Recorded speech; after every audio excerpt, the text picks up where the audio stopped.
And away we go, ladies and gentlemen. Welcome in once again. The Rob Brown Show is on your radio. This is the Fan Upstate. Happy Mardi Gras Day, ladies and gentlemen. It is Fat Tuesday.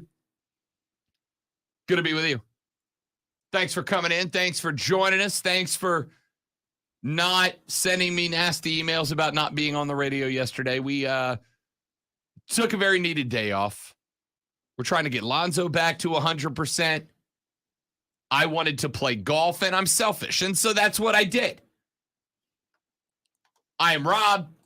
The aforementioned great one is on the other side of the metaphorical glass today. Mostly with us, right? I'm with you in spirit. In spirit. Lonzo's here as well. You know what it is? It's watched that All-Star game and stayed up too late. That's what it was. No, sleeping's not really a thing for me right now. It's more about the weather change. This happens to me every spring, and I feel like I'm going to die. And then suddenly I wake up one morning, it's gone. That hasn't happened yet. I'm waiting for that. Y'all be playing too much with these seasons. Yeah, I'm still trying to decide. My medication is sitting over there, trying to decide if I'm going to take it or not, because it makes me sweat, yo. And it's not good. And have you tried like other stuff? Yeah, this is the only stuff that seems to work right now. Okay. Yeah, I've tried over the years many things. This is the only thing that will work for like a couple hours. But the sweat thing is new. But it's like yeah, you shouldn't do that. I just write on my own I'm gonna tell you did. Even though I can't. No, you're good, man. You're good. I would not do that. Just if you had something in your nose, I'm telling you. If you marked on your forehead, I will tell you. Lost the count of my pen. I'm that kind of friend. Yeah, you realize when you jabbed yourself and almost. I was like, that's not bad end. We almost had color on the show. How is that's it? That's in wrestling when you cut yourself and you bleed. How is it when I was getting ready? I got up this morning. I was like, all right. Let me dig out the purple, green, and gold. Let me grab some Mardi Gras beads. It's Fat Tuesday. And I've got a green jacket that I wear, green velvet suit jacket that I wear. That would have been a bad move. But it's right. It's a jacket that's fine if I'm outside and it's cold. Like I wore it to the hockey game on Sunday. We did a Mardi Gras celebration with the Swamp Rabbit Sunday. I wore it there. I got up today. I was going to throw it on. And for whatever reason, as I was getting ready, I was like, let me check the forecast. Alexa, what's the forecast today? And Alexa went, it'll be mostly cloudy with a high of 77. A what now? A what? It's going to be like in the 80s Thursday. Yeah. Then it's going to drop back down, and all of us who are having this problem are going to get sick all over again. Once again into the abyss. What the hell, man? It's just South Carolina. South Kakalaki. It's like 77 today, 80 on Thursday, and then next week it'll snow. Yeah, whatever that thing is that blooms every spring when it gets warm needs to burn. I started having small allergy/sinus issues when I moved up here, as I've been told is pretty much the norm for everybody. Lonzo, on the other hand, becomes a George Romero film when the temperature turns. Yeah, but here's the thing. This is well for me compared to me in Ohio. I was sick all the time. So I'll take this, every once in a while compared to always being sick. Ladies and gentlemen, we have got quite a show to get you today, mainly because we got 3 full days of sports that we need to cover. We had the NBA All-Star Game and Skills Competition that we are going to get to later on in the radio broadcast. We had the Daytona 500. Ricky Stenhouse is your Daytona 500 champion. Kyle Busch and Austin Dillon running together up front ended up being the longest Daytona 500 in history. It actually ended up being about a Daytona 526 when it was all said and done. And I think that Kyle Busch and Austin Dillon made a mistake that a lot of athletes and a lot of coaches make. We're going to talk about that coming up later on in the show. The U.S. women's national team got outplayed by Japan for about 85 minutes of the She Believes Cup in game number 3, but they still won 1-0 when it was all said and done. Big experience opportunity for a lot of young players on the women's national team. We'll talk about that later on in the show, but I wanted to jump straight into the continuation of a conversation that we had last week. We spent some time, as has every other radio show and sports broadcasting outlet in the continental United States of America, discussing the future of one former Kansas City Chiefs offensive coordinator, Eric Bieniemy. Eric Bieniemy is now the offensive coordinator for the Washington Commanders. Bum, bum, bum, bum, bum, bum. And there is a number of reasons that Eric Bieniemy decided to leave the reigning, defending, undisputed Super Bowl champions and head to a Washington football team that since 1991, Lonzo has played in fewer playoff games than Eric Bieniemy has coached in and won as an offensive coordinator. What better place to go prove yourself? And I think that's pretty much it, right? Now, there's a risk reward here, right? We have talked, as has everybody else, why is it that Eric Bieniemy could not get a head coaching job? And I told you last week that I think that there were a litany of factors at play. I think that the primary reason that Eric Bieniemy could not get a job was initially, or at least my thought was, that Eric Bieniemy did not call plays as the OC under Andy Reid. That was Andy Reid's role and responsibility as the head coach. But then, as I was cruising around the Ville on Saturday, I heard one of the cats on CBS Sports Radio here on the Fan Upstate make an interesting point, which is, Lonzo, not one, but two previous coordinators for Andy Reid, who also did not call plays, have went on to become head coaches. 3 coordinators in total. Nick Sirianni, Doug Peterson, and John Harbaugh were all coordinators under Andy Reid who did not call plays, who all 3 went on to become a head coach. Harbaugh, obviously, in Baltimore, Nagy in Chicago, Peterson, and then obviously Sirianni. This is very interesting because that kind of wipes the, well, Bieniemy didn't call the plays, that's why he didn't get the job reasoning off the board a little bit, doesn't it? When 2 other guys have been in the same role, had the same restrictions, and both of them were elevated to head coach, Eric Bieniemy has not in 5 seasons, even though 2 other guys did before him. So that kind of wipes that off the board as an argument. And it leaves the rest of the litany of reasons. The reason you hear the parroted the most often is, well, Eric Bieniemy doesn't interview well. And maybe that's true and maybe that's not, right? I've never sat in on those interviews. Let's, for the sake of argument, say that it is true, that Eric Bieniemy just interviews poorly, right? I knew a lot of kids in high school that were smart cookies, but they were just, they just didn't test out well, right? It's kind of like you've seen athletes in the past, Allen Iverson, terrible practice, phenomenal games, right? They just don't test out well. Maybe because of the additional pressure, I don't know what the case is. Eric Bieniemy just tests poorly. Let's say that's true for the sake of the argument. Lonzo, off the top of your head, can you name me another head coaching candidate in the history of your knowledge of the National Football League that has ever been labeled with that criticism? No, I can't. I can't either. It doesn't mean that. Doesn't mean it's untrue. Yeah. But I can't think of another situation or point in time where a guy was just not getting the job offers that were expected, I guess, is the word I'll use here.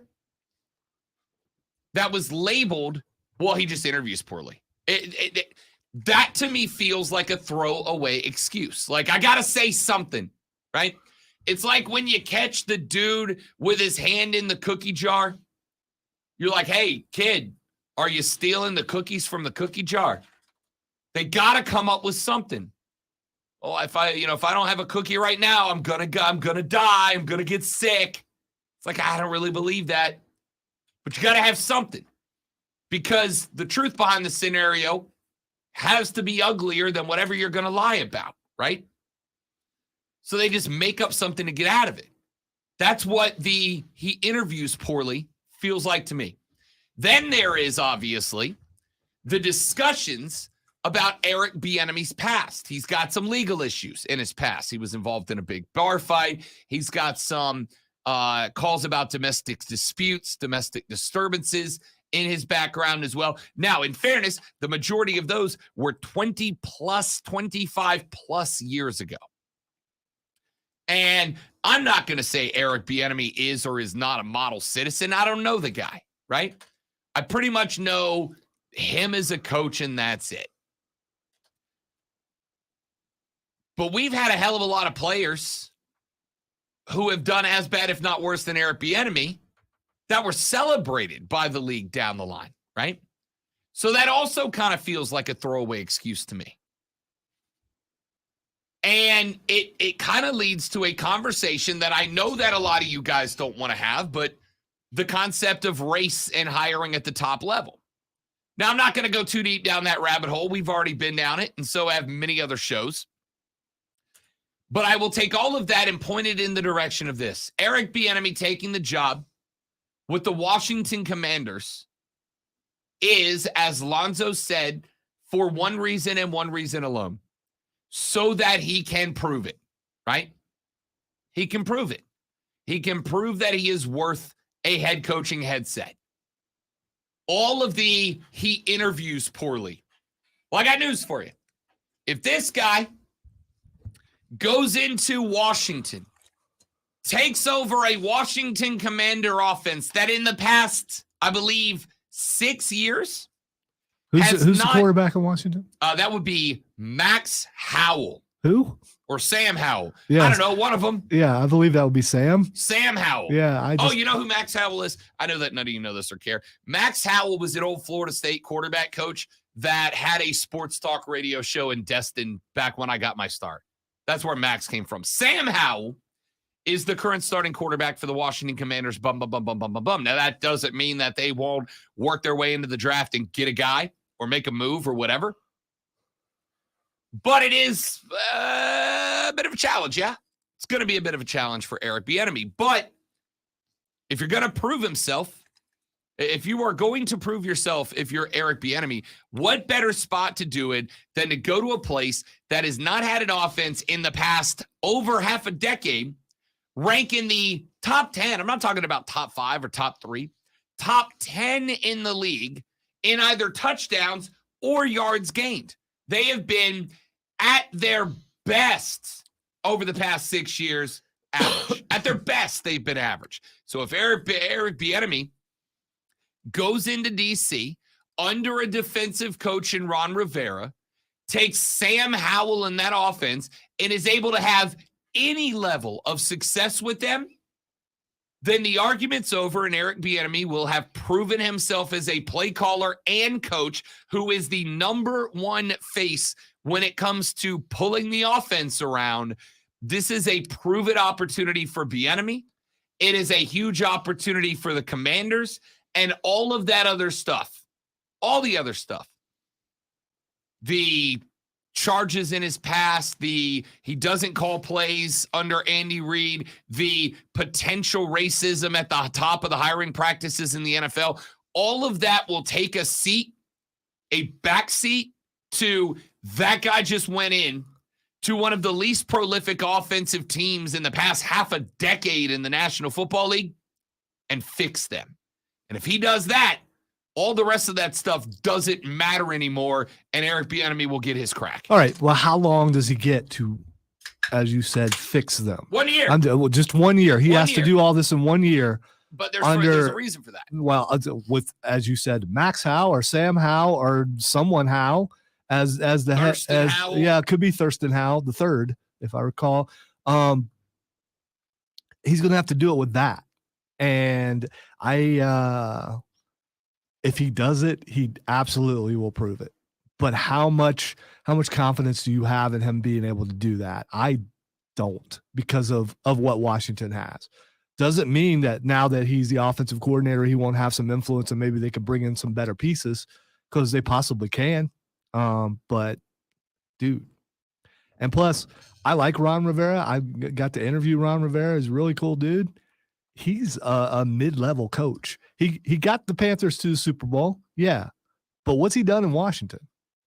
And that's why Eric Bieniemy has a year to prove himself, because I suspect that this is a winner-go-home year for Ron Rivera and his staff, right? Now, that's not to say that if Ron Rivera gets canned at the end of the year, if the Commanders come out, they go 7-10 or 6-11, especially at a spot where, and by the way, there is some more interesting stories in the NFC East, because Daniel Jones is now firing and replacing his agent because he wants Deshaun money too. We'll talk quarterbacks later on.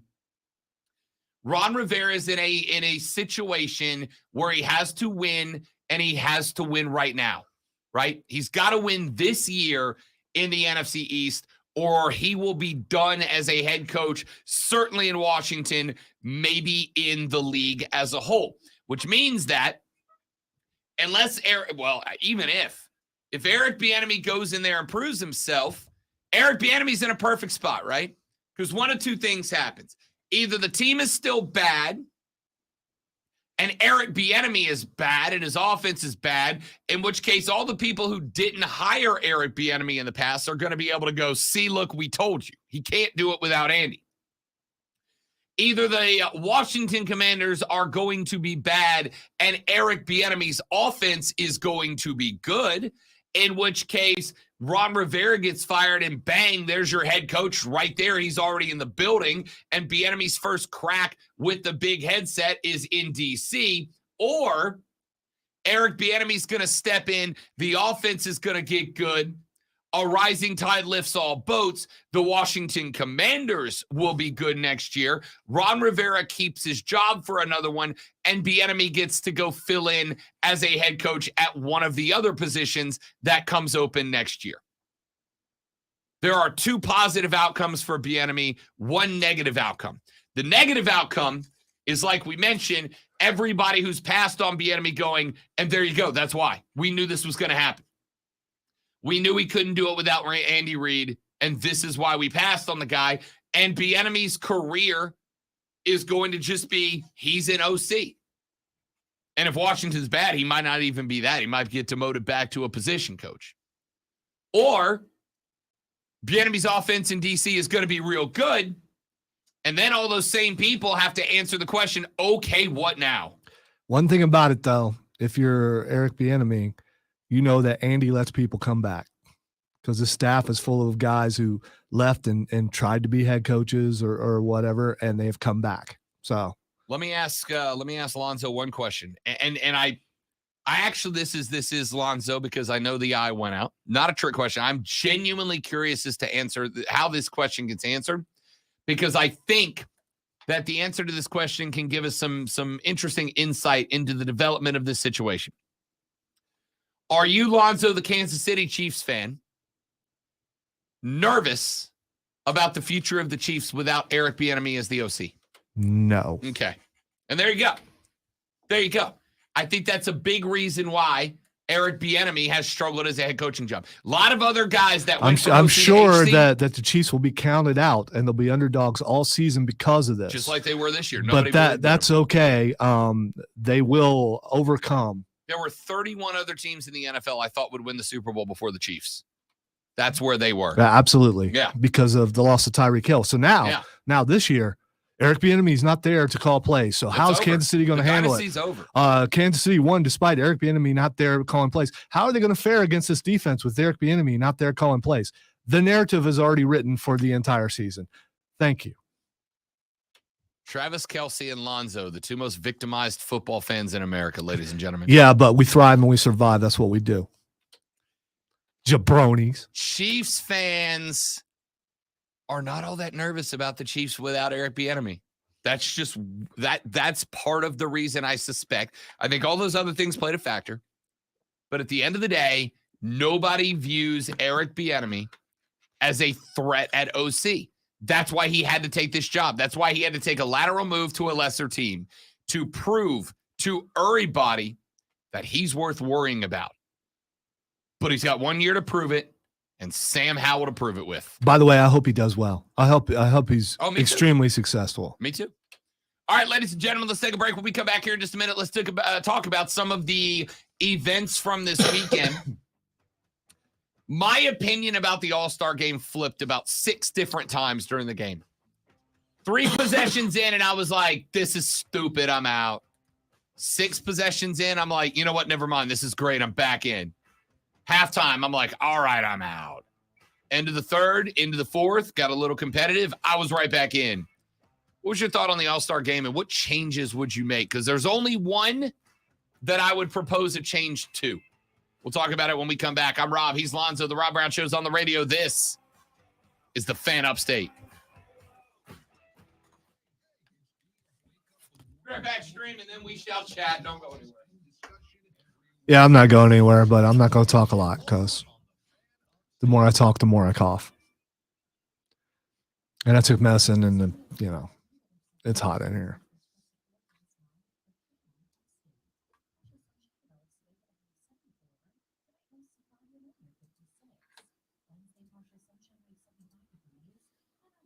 And I hate my voice being this deep right now, but if I try to go any higher, I will have a fit.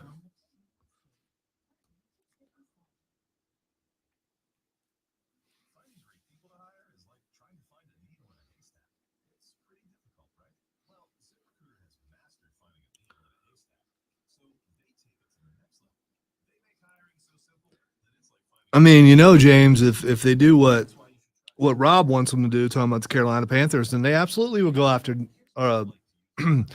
Danny Dimes. Why not?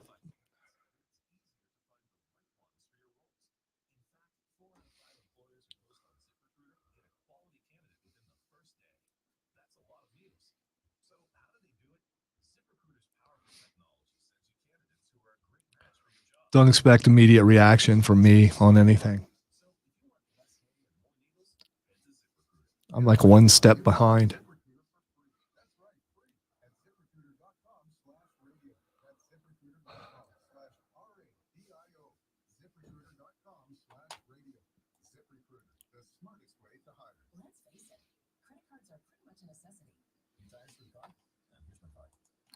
The bad part about this time of year is if I stayed home, I wouldn't come to work for weeks. So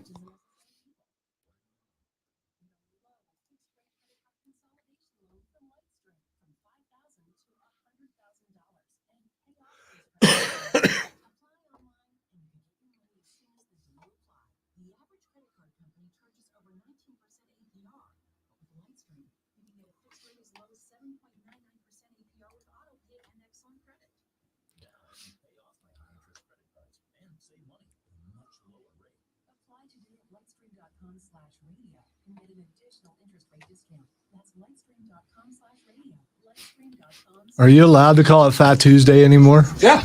Are you sure? Yeah. Are you sure? That's body shaming, man. I thought that wasn't allowed anymore. So how long will it be before Fat Tuesday is Sturdy Tuesday? Sturdy Tuesday. How do you say sturdy in French? Hey, Miss Lisa, Trey, what's up, big dog? James, Joey B, what's up, everybody?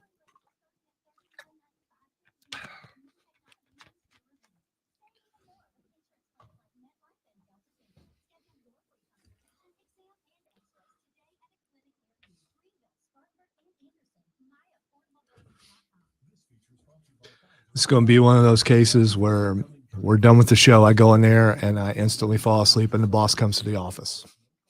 I'll play defense. If he does, I hope I drool because, I mean, might as well have a big pool there when I'm.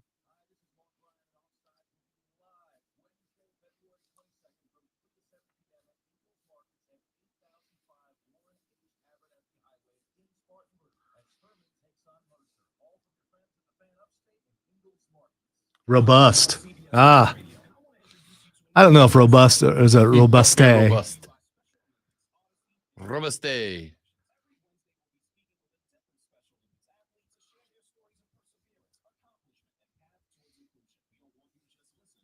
Well, Tuesday isn't Tuesday in French. I forget what it is. I used to know.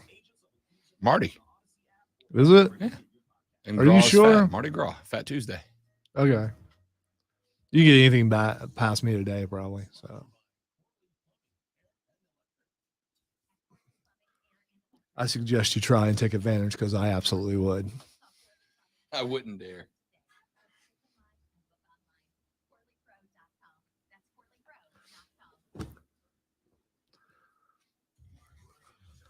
See, it can't be Husky Tuesday because you got to say Husky Tuesday. Tuesday. And that hurts. I can't do that.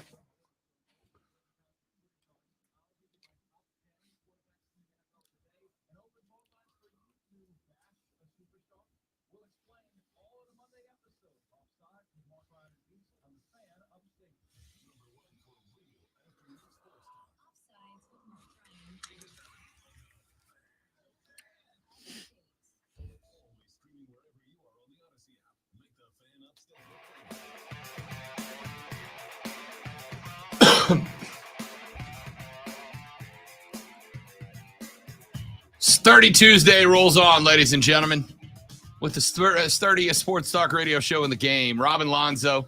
We so sturdy, yo. It is Fat Tuesday. We're glad to have you on. I don't know why. Like, obviously, so I get done every day, and I go sit in the office, drive home, usually listening to Rome. And my entire career, I've been told that I sound like Jim Rome. I got told I sounded like Jim Rome before I listened to Jim Rome, the godfather of sports talk radio. And I have made an effort not to do Rome things, but the one that I can't escape is fat. I don't know why. I can't say it without doing it the way Rome does. I don't know why. Anyway, Fat Tuesday here on the show. Robin Lonzo with you. Tomorrow obviously starts the 40 days of Lent. So today is the last day to get all your indulgences in before we all have to behave ourselves leading up to Easter Sunday. So what's your sports indulgence? Why'd you say we? Listen, I am fasting for the next 40 with the exception of St. Patrick's Day. I will be in New York for St. Patrick's Day. So there's about a 0% chance that I won't be knocking back some shepherd's pie in the NYC. I am curious about your definition of fasting, though. I mean, is that so you're just not eating at all? No, that's what fasting is. No. It's just water. Yeah, well, it'll be all right. I eat one meal a day as it is, which you really should. Yeah, I know. That. I know. I've gotten all the lectures. I'm aware. It's more of a timing thing than anything else. Sounds like motivation to me, but complete and total lack of both motivation and willpower. I'll say there's another word, but I'm not going to use it. Fact? No, I was going to go lazy. Yeah, that's too. I mean, that's that too. Which those two kind of go hand in hand. So, are you like me? Like, I lay down at night, and if I could harness the willpower that I have at about 11:30 p.m. and turn it into my real life, I would be president by now. I have reached the age where I'm old, so my brain shuts down at like around 6. So I'm good. Not me. I get to the point where it's late at night, and I'm like, all right, tomorrow. You know what? I'm changing the world tomorrow. I'm gonna eat good. I'm gonna work out. I'm hitting the gym, and then tomorrow comes, and none of that happens. I do lay awake with nothing going on, so I have to make stuff up in my head, like entire stories to hope to dream about, and then slowly drift into sleep. Nope, not me. I sit there with the eyes open going, all right, here's all the positive changes I'm making tomorrow. I'm going to be a better note taker, better listener, better organizer. I'm going to eat good. I'm going to work out. I'm going to lose weight. I'm going to put in an extra 3 to 4 hours on top of already what I'm doing at the job. Like I'm doing all this stuff. And then the next day comes and it's like, I'll start tomorrow. You know what? If you change your meal schedule, you'll have that motivation to do all those things that you want to do. Yeah, but that's like prepping stuff, man. Just be regimented. I mean, be someone who does the same thing at the same time every day. Build walls and then be chaotic within those walls. That is life. That's not chaos, though. That's just... It is chaos. It's chaos with boundaries. I mean, you know, if you have boundaries set up, you can do whatever you want within those boundaries. All right, let's talk NBA All-Star Game. Game. A bouncing ball. Did you watch any of it? I recorded some of it and watched some of it and made it through a quarter and a half and decided, you know what, this is not this is like watching college basketball to me. And then it got to a point where college basketball has more defense than the All-Star Game, and it's like, yeah, I can't. I just can't. I did watch it, and I was curious as to how many people stuck with it because it's the same thing we used to run about with the Pro Bowl. Except, they might as well play flag football, and the Pro Bowl is like, okay, yeah, all right, we'll do that. I mean, how can you? I heard, I think it might have been Stephen A. It was someone, yeah, I think it was Stephen A. talking about how these guys play harder in the summer than they do in the All-Star Game, but they use an excuse in the All-Star Game if they don't want to get hurt. Yeah, I caught that from SAS as well. And that was, there was a play, I don't know, 3-4 possessions into the game where I think Kyrie brought the ball down the floor. And on the flip side, I don't remember who was under the paint. I don't remember, but Luka was out front, right? Or as LeBron called him, Luka Doncic. Luka was up top.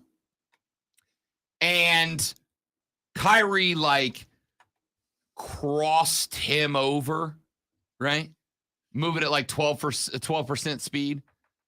And went to the rack. Luka didn't move. He just put his hands up in the air and let him walk around him. And then when he got to the rim, both guys defending the rim literally got out of the way. Now, I don't have the world's biggest problem with any of this because to me, I'm good with it if the offensive players are putting on a show, right?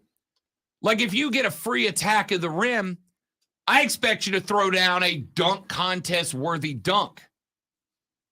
But it was just like a little right-handed layup, right? I'm like, did I just tune in to watch guys do a glorified layup drill? It looked like warm-ups. It did. That's what it looked like. It looked like warm-ups, like when the team sends the trainer out there to just stand under the block, just be a body, right?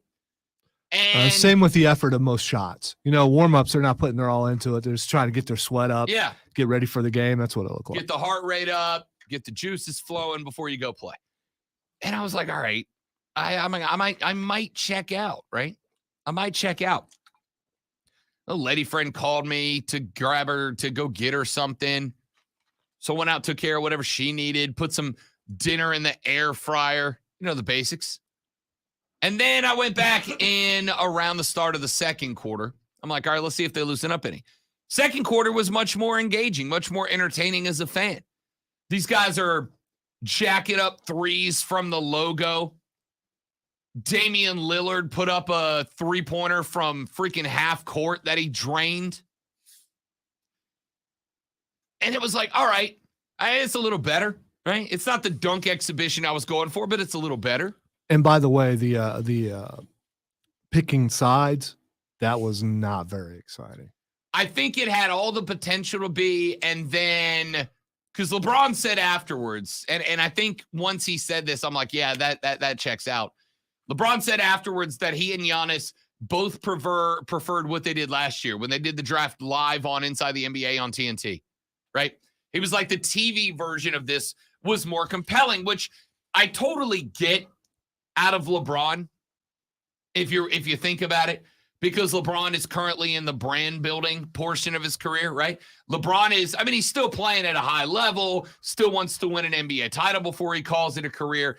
But LeBron's setting himself up for success after he walks away from the game. And for LeBron, what's more valuable, him standing on the stage in front of a live stadium picking names, or when he and Giannis last year picked names live on TV and they were goofing off with Shaq and Chuck and Ernie and Benny and were talking smack to each other like that's, and in fairness, it probably was more entertaining that way. I liked the concept of the live draft, but because of what it did for the game, right? Like, for instance, I think it gave us an incredible setup in the third quarter when Jason Tatum and Jaylen Brown, both Boston Celtics, were lined up opposite of each other and got involved in a show 'em up competition where they were both putting crosses and jacking threes in each other's grills, giving each other the "you too small" hand signals. Tatum was taking a bow in front of Jaylen Brown. Like, that was wildly entertaining. And maybe that happens in the TV draft. Maybe it doesn't. But the fact that they didn't know they were going to be opposite teams until the start of the game. The only negative that I had from the live draft, Zoe, was that when the live draft was over, we still had like 35, 40 minutes before they played the game because they had to give them the jerseys and get them orchestrated and go through the warm-ups and the layup lines and all that. To me, I'd rather have it where the players come up, they all do their warm-ups as a big group, then we draft and immediately start playing. Yeah, and maybe they're all on one side of some guys on one side, some guys on the other side, then they just switch sides of the gym whenever their name is called out. I think it's work. I think they knew who they were picking.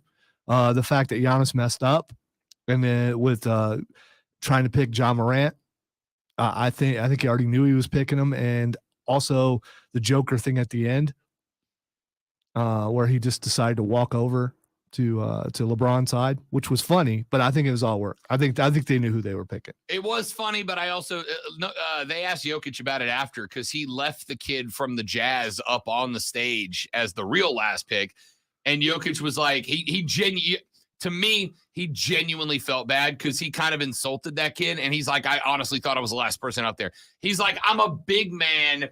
This is not a big man's game. I genuinely thought I was the last pick. That's why I was walking over there. All that aside, I thought the draft was fine. Like, it wasn't maybe as compelling as I had hoped, but I thought that having mixed up teams for Team LeBron and Team Giannis was kind of entertaining. It gave us some interesting moments. There were two big men in the All-Star game, and both of them ended up on the same team, which meant that LeBron was able to trot out two big men, and Team Giannis had none in the middle.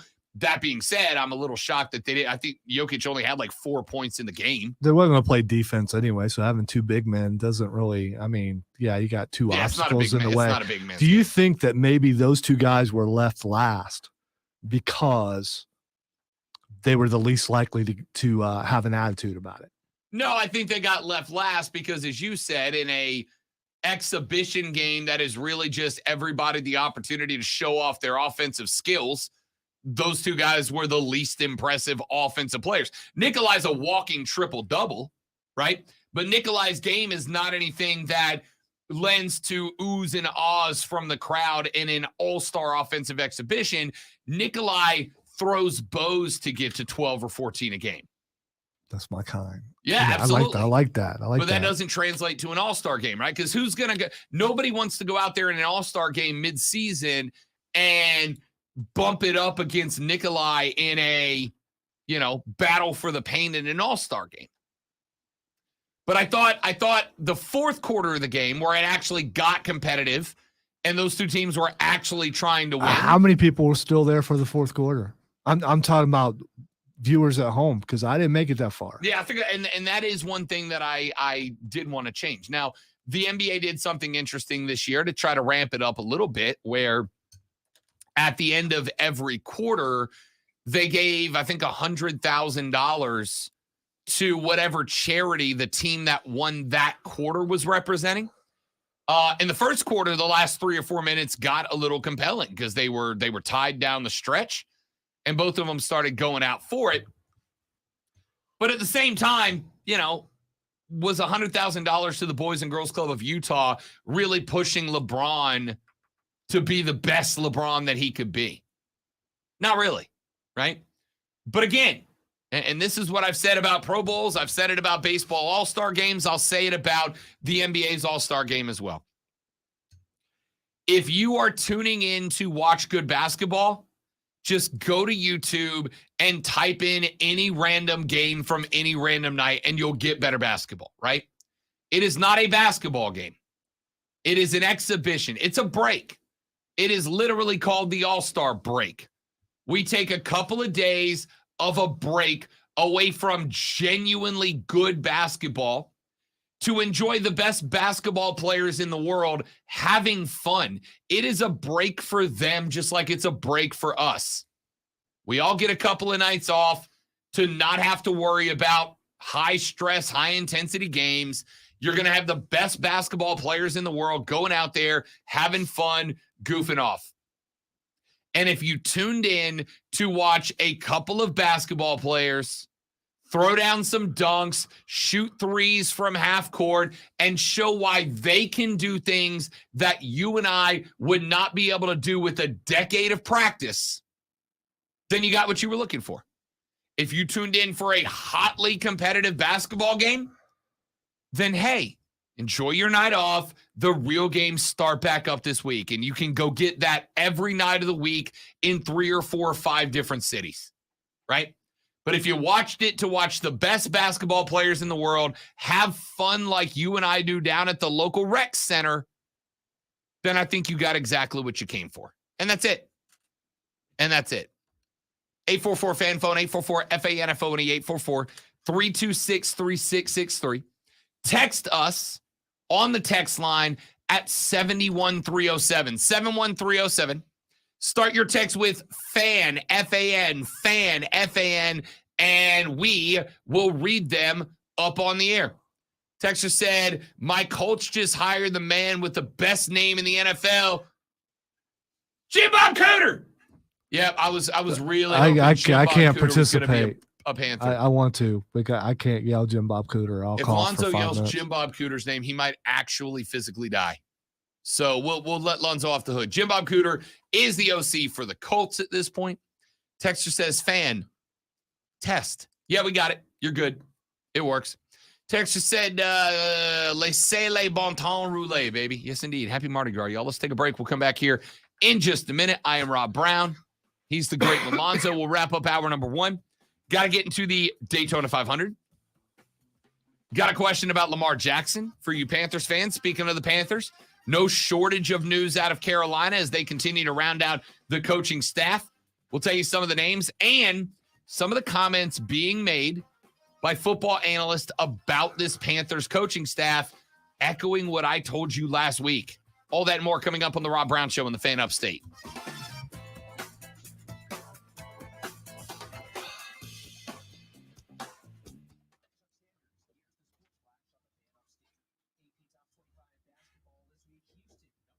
All right, what do we got in the chat? Hang on, 10 seconds.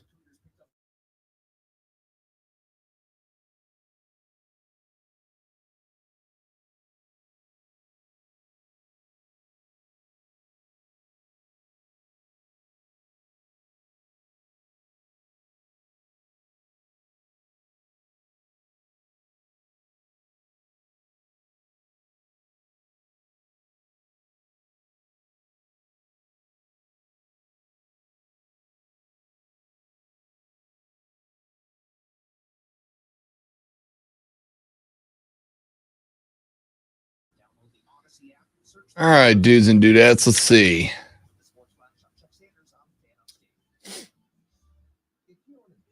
Yes, that is correct. Lonzo is physically dying in front of our very eyes. It's sad.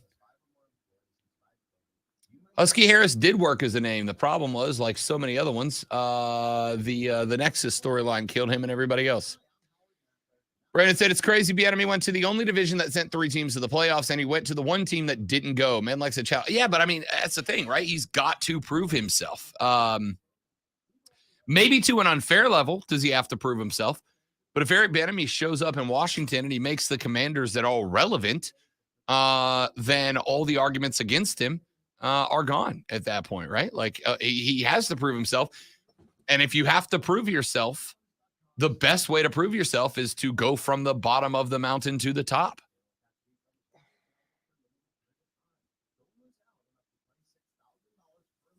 It was more compelling last year because of Harden seal heat with Durant. Yeah, again, you get the individual storylines. Brown and Tatum was a fun storyline. I do have a clip from Durant later that I'm going to play that I'm curious to get y'all's thoughts on. He effectively said that NBA players being able to choose when they want, demand a trade and go to the teams they want to go to makes the NBA better, not worse. And I'm curious as to y'all's reaction to that. So that's coming up in a little while. What happens if you look in the mirror and say Jim Bob Cooter 5 times? What happens is your outfit becomes overalls. You're just wearing overalls now with a straw hat. Sweet. But only if you say Jim Bob Cooter. You got to put twang in it. Or Jim Bob Cooter. Jim Bob Cooter. Did you go through an overalls phase when they were popular? No. Really? No, as I did not live or work on a farm. No, well, I mean, they were big for a while. You didn't go one strap down with your. Nope. Okay. I also never owned a pair of Timberlands either. My style as a kid, up through high school and college, when overalls came in, was always either athletic stuff or polos and jeans. My style was Kmart.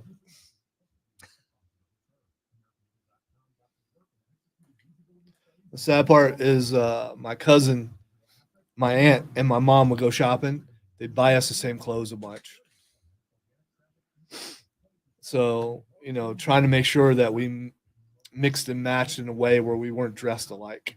Except on Twin Day, which, worked out good senior year.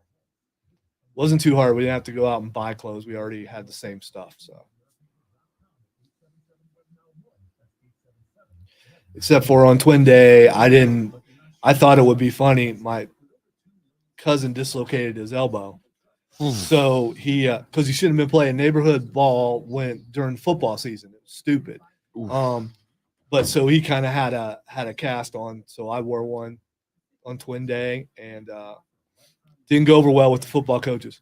Why did you get hurt? Why didn't you tell us? It's Twin Day, coach. Oh, I had to do that with every single assistant coach and the head coach.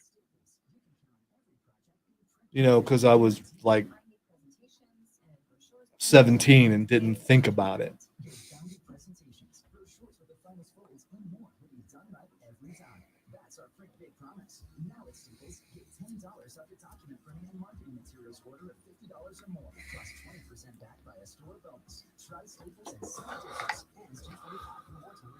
One thing about being so sick, I spent way too much time in Hogwarts. I played golf with a couple of guys yesterday. Joey B was out there, and they were talking about it. 2 of the guys are already playing it. And I got so mad that I've got to wait till April to play. Dude, I'm so many hours in. I'm only like 40%, which is, it's not a bad thing. Yeah.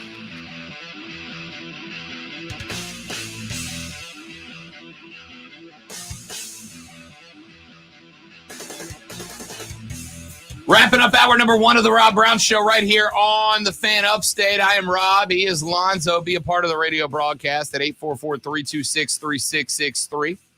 You can also text us on the text line 71307, 71307. Start your text with FAN, F-A-N, FAN, F-A-N, and we will read them on the air. The All-Star game was what we thought it was going to be. It's just for fun, guys. It's just for fun, right? Like I've got a promo running that's half a joke and half not. It says we take sports seriously, not ourselves, which is 100% accurate. But like Not everything has to be the most important thing. It can just be a fun little exhibition for these guys to go out there, show the insane talent that they have, and also not wreck themselves and take 4 or 5 days off, because the playoff races are really good right now in the NBA. The playoff races are exceptional. Over in the East, you've got the Celtics and the Bucks, who have been trading the number 1 seed back and forth. There's only a half-game separation there. The Sixers are nipping at their heels 3 games back. Play-in tournament standings right now. The Hawks are 8th. They are 13. They are a half game up on the Wizards, who are a half game up on the Raptors in the 10th seed, who are 2 games up on the Bulls in the 11th seed, who are a half game up on the Pacers in the 12th seed. And the Magic are only a game and a half back of that. That's play-in stuff. Over in the West, it's even better. The Mavericks are the 6th seed. They are half a game up on the Pelicans, who are a 7th seed. They are tied with the Timberwolves, who are the 8th seed. Those 2 teams are a half game up on the Warriors. The Warriors are a half game up on the 10th seed, the Thunder. The Thunder are a half game up on the 11th seed, the Jazz. The Jazz are tied with the 12th seed, the Blazers. The Blazers are a game and a half up on the 13th seed, the Lakers. The NBA, but for those of you who have said that you wish there was more competition in the NBA, more parity in the NBA, this is your year. And by the way, the play-in tournament, I didn't love the idea when they introduced it. I thought it was kind of hokey, right? Like, just expand the playoffs if that's what you want to do. But the closer we get, specifically in the West, to the end of the season, the more I'm kind of falling in love with the NBA's play-in tournament, right? How much more competitive is the bottom of the West specifically with this play-in tournament? You can take it all the way down to the Lakers. Now, the Spurs are done. The Rockets are done. Those 2 teams are 27 and 27 and a half games out of first. There's just no chance. The Rockets are 13 and 45. The Spurs 14 and 45. But the 13 seed and the 6th seed are separated by 3.5 games. The 13 and the 5 seed are separated by 14 games total. Now, that's a lot to overcome, right? I don't think the Lake Show is going to be competing for a top 4 seed. But the Timberwolves absolutely could. The Timberwolves are currently 2 games out of being the 4 seed, guaranteeing them at least 1 home playoff series. That's the 8th seed right now. The 8th seed right now is 2 games out from jumping up to 4. They are also a grand total of 1.5 games from not making the playoffs at all. And nobody wants to be one of the play-in teams, right? Nobody wants to be the team that's playing in a 2-game tournament just to be a playoff team. This might be the best NBA back half we have seen in a very long time. Very long time. Let's take a break. When we come back here in just a minute, got a few more things I want to get into. We got some Carolina Panthers news and notes I want to hit. College baseball season is here, ladies and gentlemen. We'll get into that. It's going to be a busy second hour. Rob Alonzo and you, the Rob Brown Show's on your radio. It's the Fan Upstate.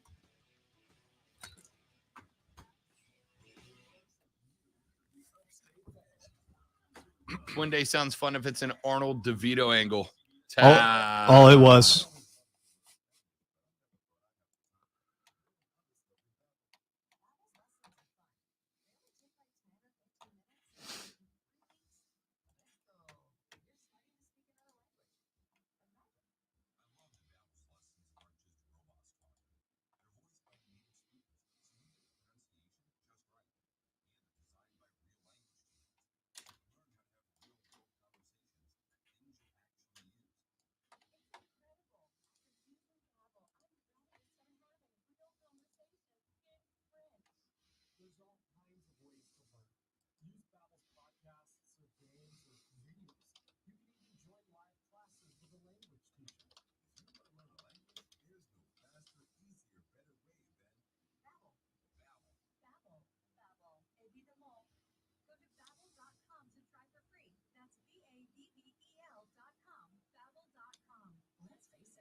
All right, because my head is so messed up, I couldn't remember Logan Paul's name because I was going to ask you about that buckshot.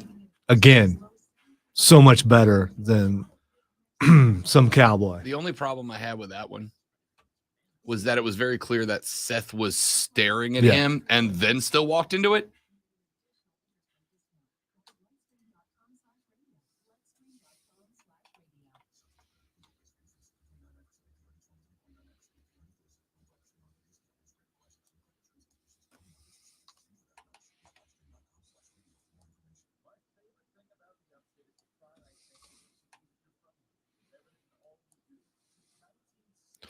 I do have to wonder what it feels like to be booed that way as far as Roman Reigns goes. It's got to be the biggest crowd against him ever.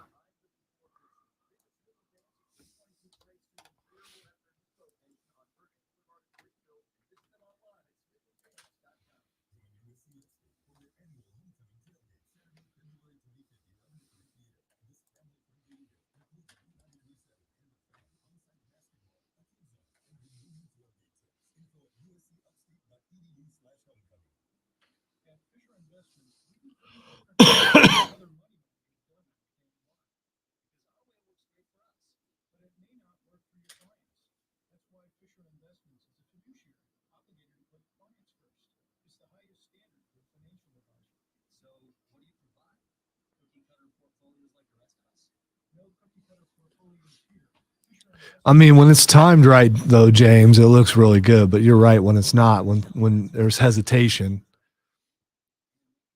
and you can be, stunned for a few seconds and then wake up. You've seen, like in UFC, someone be knocked out on their way down and then take another punch and it wakes them up. So, I mean, if you look at it that way, maybe.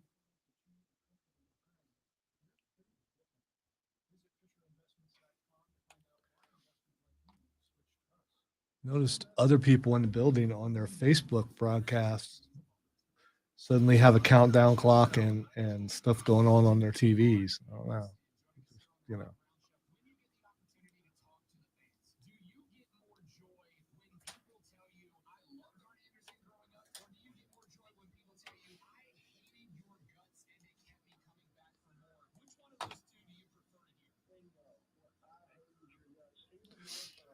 QC in the first break. QC in the first break, 10-4.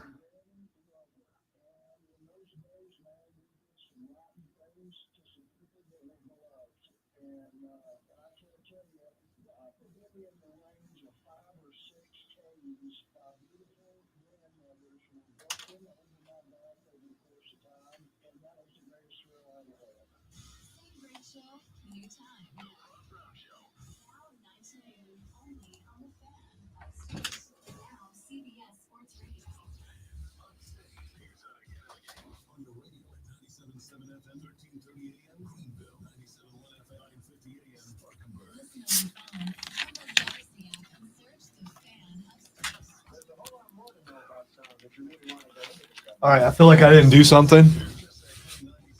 I don't like that Philly. Everything looks fine, but I feel like I didn't do something.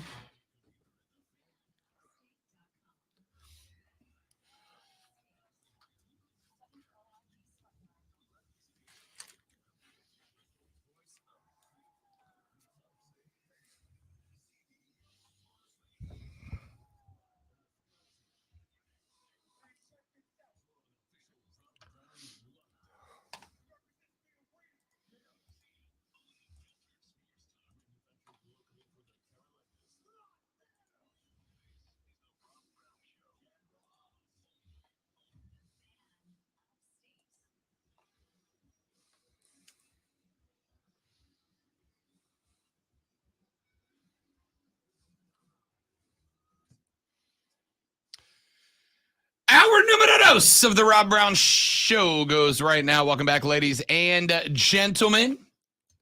I am Rob. The great one Lonzo is on the other side of the metaphorical glass this AM. If you want to be a part of the show, now's the time to do it. 844-326-3663, 844-326-3663, or shoot us a text at 71307, 71307. Start your text with FAN, F-A-N, FAN, F-A-N, and we will read them on the radio broadcast. I am kind of interested in the continued staff building of one Frank Reich up in Charlotte, North Carolina, as he rounds out the Panthers coaching search. For instance, we found out that the next coach on the staff is going to be assistant defensive backs coach. How about D'Angelo Hall being brought in? And I think this is a great hire, right? Think about the well-roundedness just defensively of Carolina's coaching search. Now, we know Frank Reich's an offensive guy, an offensive mind. So you would like to think that when he puts together his defensive coaching staff, he's going to get some guys to lean on. At DC, he brings in Ejiro Evero, the defensive coordinator from the Broncos last year. The Broncos defense was pretty good. They just couldn't stay off the field because the offense was straight dumpster fire. And alongside a very young second-year DC in Ejiro Evero, he brings in to mentor him Dom Capers, former coach of the Panthers, guy who's been around the league for just about as long as I have been a human being. That is to say, a long time. Rapidly approaching 40 years in the league as Dom Capers, right? And now, alongside Ejiro Evero and Dom Capers, you're bringing in a former player. You now got one on both sides. You got Deuce Staley as the running backs coach on the offensive side. You got D'Angelo Hall as a defensive backs coach on the other side of the ball. He spent the last couple of years working in television with NBC Sports, Fox Sports 1, and the NFL Net. D'Angelo Hall was not just an absolute dude of a player who went to 2 Pro Bowls in his first 3 years, but the Carolina the new assistant defensive backs coach for the Panthers was an energetic player. He was a well-known player. He was a 3-time Pro Bowler out of Oakland and Washington alongside his time in Atlanta. D'Angelo Hall is the type of dude that young players are going to have an instant hook to, right? One of the conversations going on in sports broadcasting all the time, and I get into fights with former players about this all the time, is, oh, you can't talk football if you don't know the game. Right? If you haven't played the game, you can't talk the game. It's like, Dad, really though? Right? Like, I disagree. I mean, you might know what it takes more to successfully win in the trenches, but I know the techniques, right? I know the techniques. I know the difference in lining up in a 3 and a 5 technique, etc. But there is an instant connection between a guy who played the game and a guy who was playing the game. If you're J.C. Horn, who are you more likely to listen to when they go, this is how you be a better DB? Are you likely to listen to a 32-year-old assistant coach who was never a DB? Or are you more likely to listen to a guy who was a 3-time Pro Bowler at defensive back? Now, I'm sure there are some guys who are just coachable, right? They are just coachable. They know exactly who they're going to listen to. But I think most of us are more likely to connect with somebody who comes from where we come from, who has done what we have done or what we are doing. And D'Angelo Hall does a great job of accomplishing that, right? Josh McCown as your quarterback's coach. Josh McCown does not have any XP as a QB coach in the NFL. He hasn't done it before. Does that mean he can or cannot? Who knows? We're going to find out, right? That is the risk you take anytime you give a cat their first NFL job. But Josh McCown's a guy who's been there, who's done that. He's had some level of success. And at a point where, at least as of today, you are going to have a few quarterbacks looking to revamp their image. A guy like McCown is really good for that.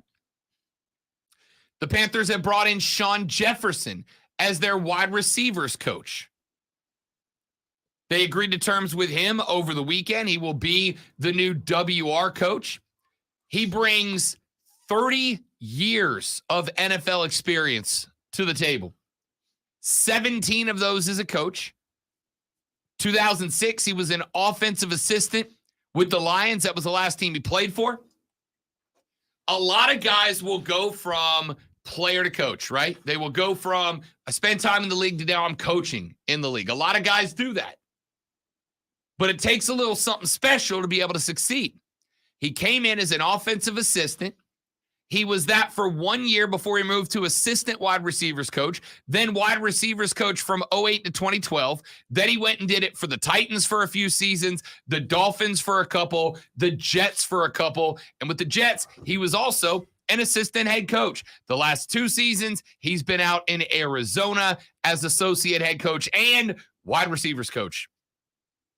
You are bringing in a dude who has done it around the league in a variety of different systems, has done enough under those systems to be not once but twice trusted enough to have the title of assistant or associate head coach bestowed upon him. That's a great pickup. That's a great picker. You brought in Thomas Brown from over in LA. Thomas Brown coming in, one of the few remaining highly sought after names in the circle. The offensive coordinator job to Thomas Brown took him away from Sean McVay, and Sean McVay is a dude that has since said repeatedly that he absolutely wanted to keep Thomas Brown in the rotation. Brown spent the last 3 seasons with the Rams as their running backs coach, assistant head coach, and tight ends coach.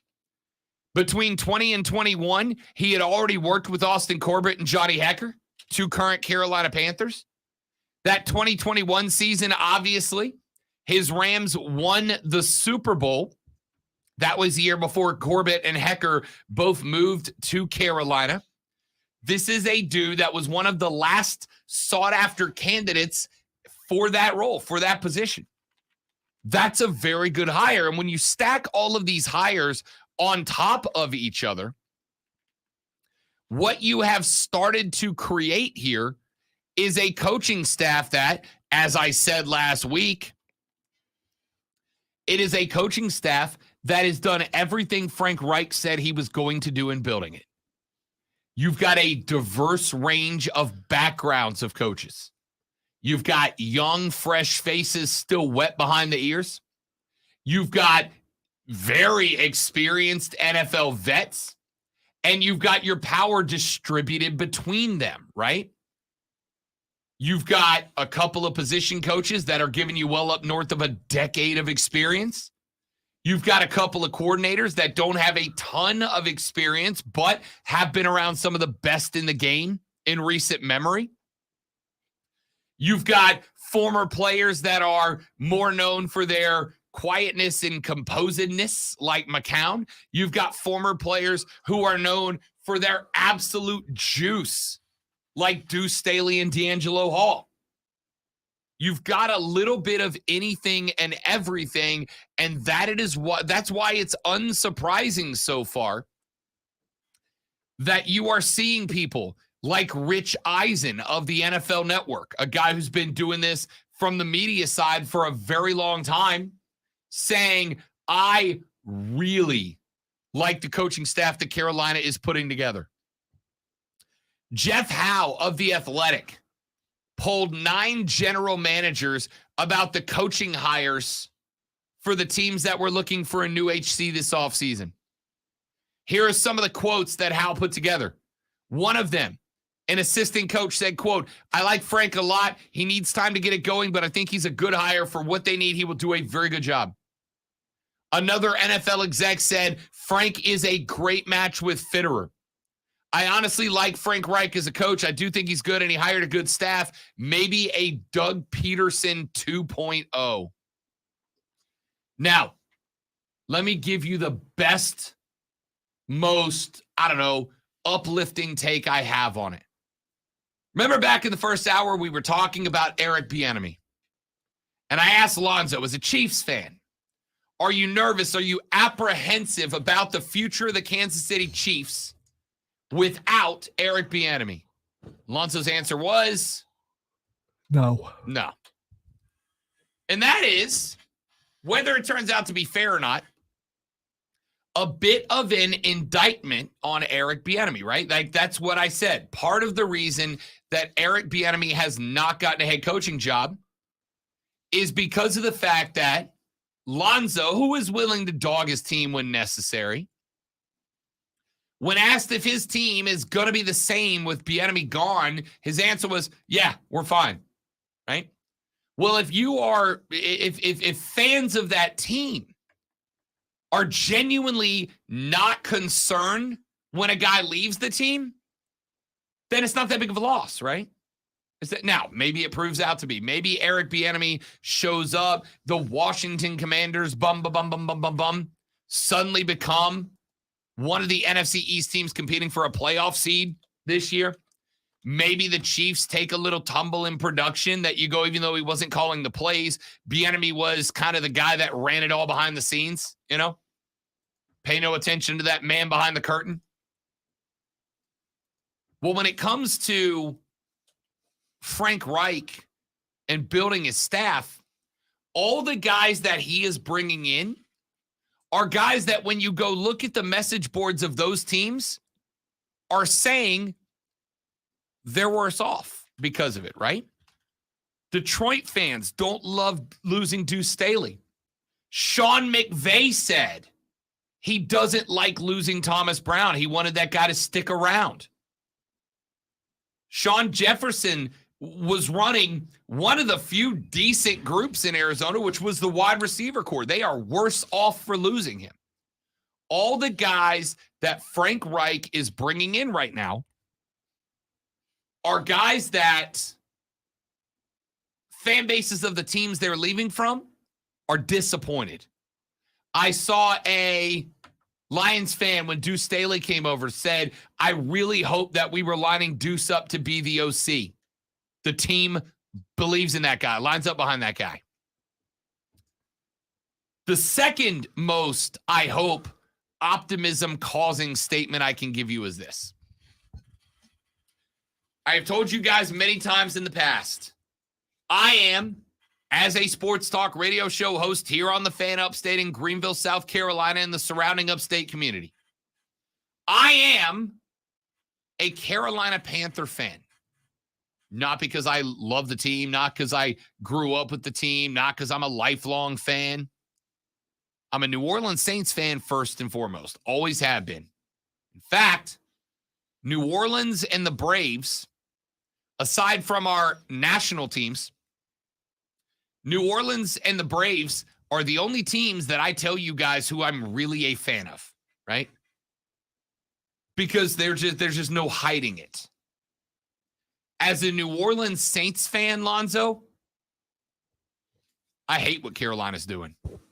Because I'm looking at this staff and the way that it's rounding out. I'm looking at the way the players are reacting. I'm looking at the way the fans of both the Panthers and the teams the coaches are coming over from are reacting. I'm looking at the talent level. I'm looking at the experience.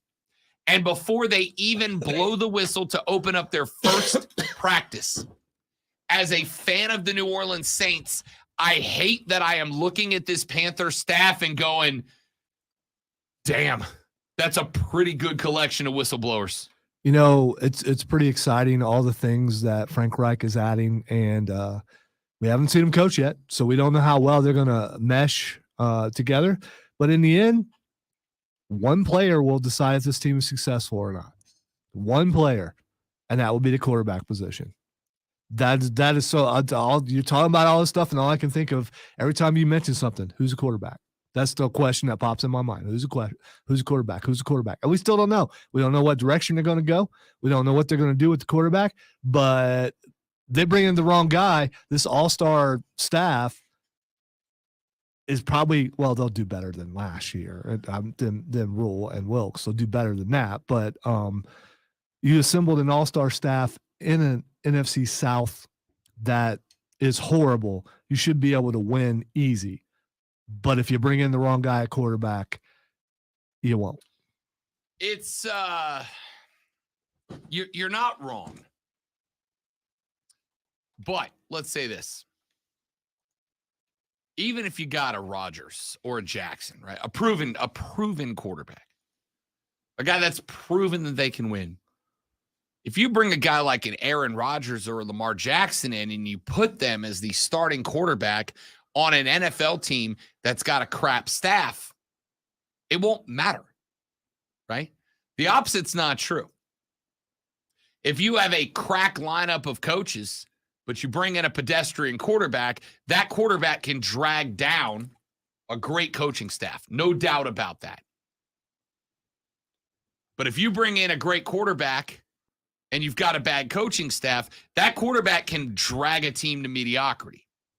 You pair up a great quarterback with a great staff, now you're hitting on something. I am looking at the staff that Frank Reich has put together in Charlotte. I love the names. I love the mix. I love the experience.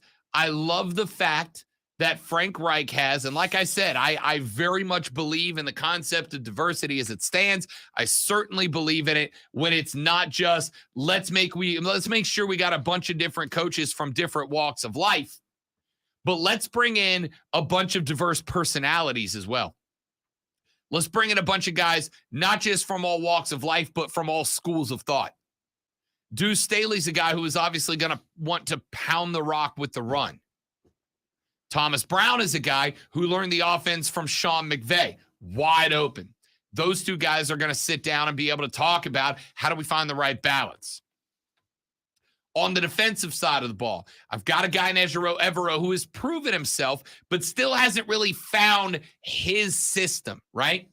I told you when he got hired, this is a hybrid defensive coach. He's going to run 3-4. He's going to run 4-3. He's going to run 5-2. He's going to run heavy box, light box, nickel dime, balanced, unbalanced. He's got a little bit of everything. But now he's got Dom Capers, a guy who is a much more traditional defensive mind, a guy who wants to line up in a 4-3 with 4 defensive backs and play heads up, straight up football. Now the two of them are going to sit down and try to find that balance. I like this staff, not just because of the names on it and not just because of the XP they bring, but because if Frank Reich is a good personnel manager, if he can mediate the disagreements, if he can sit down when coaches from different schools of thought inevitably bump heads about the right thing to do, if Frank can navigate all of those storms, this staff could be scary good. The roster's already good.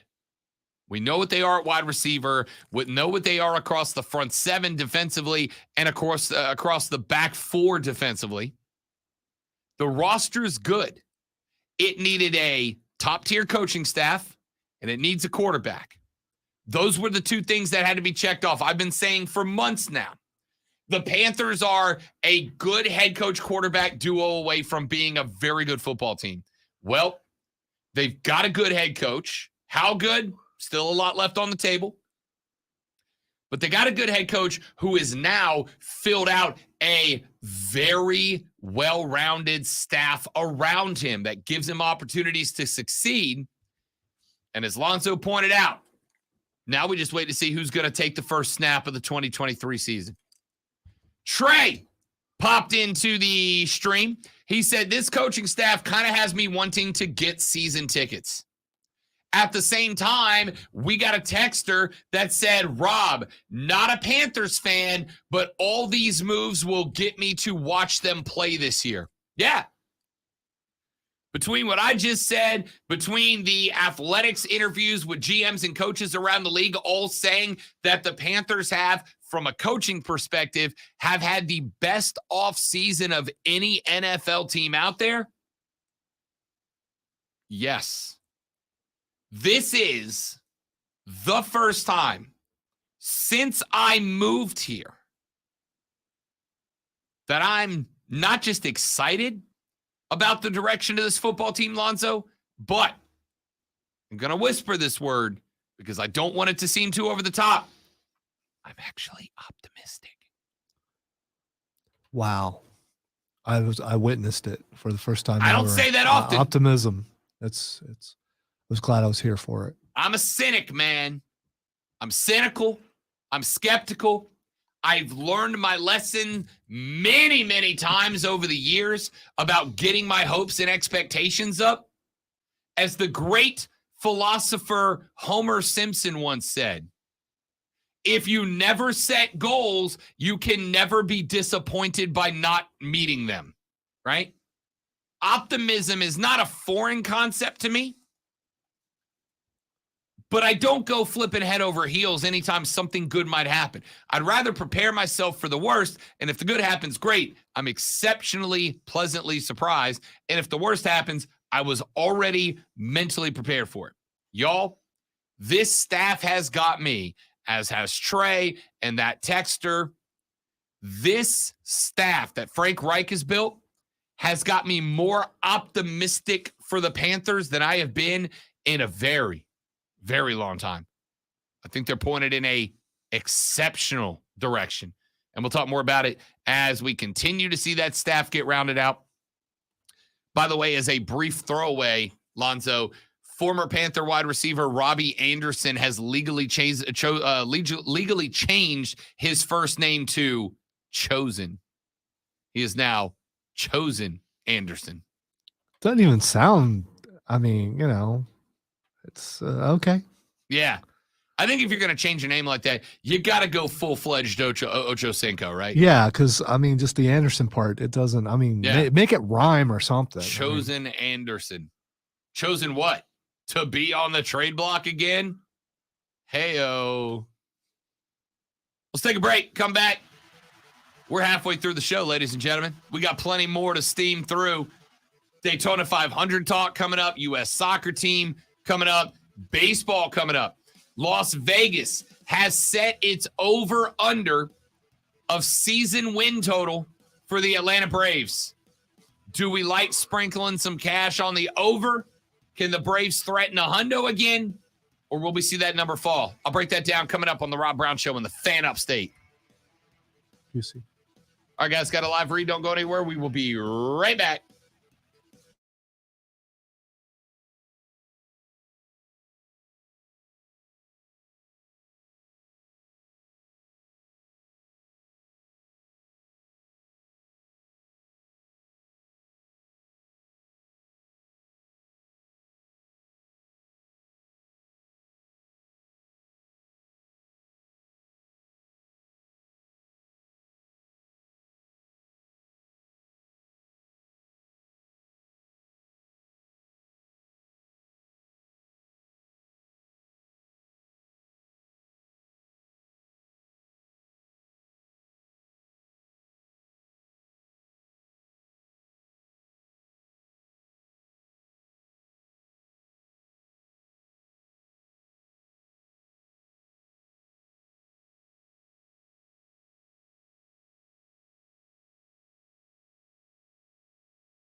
All right, we are back, ladies and gentlemen.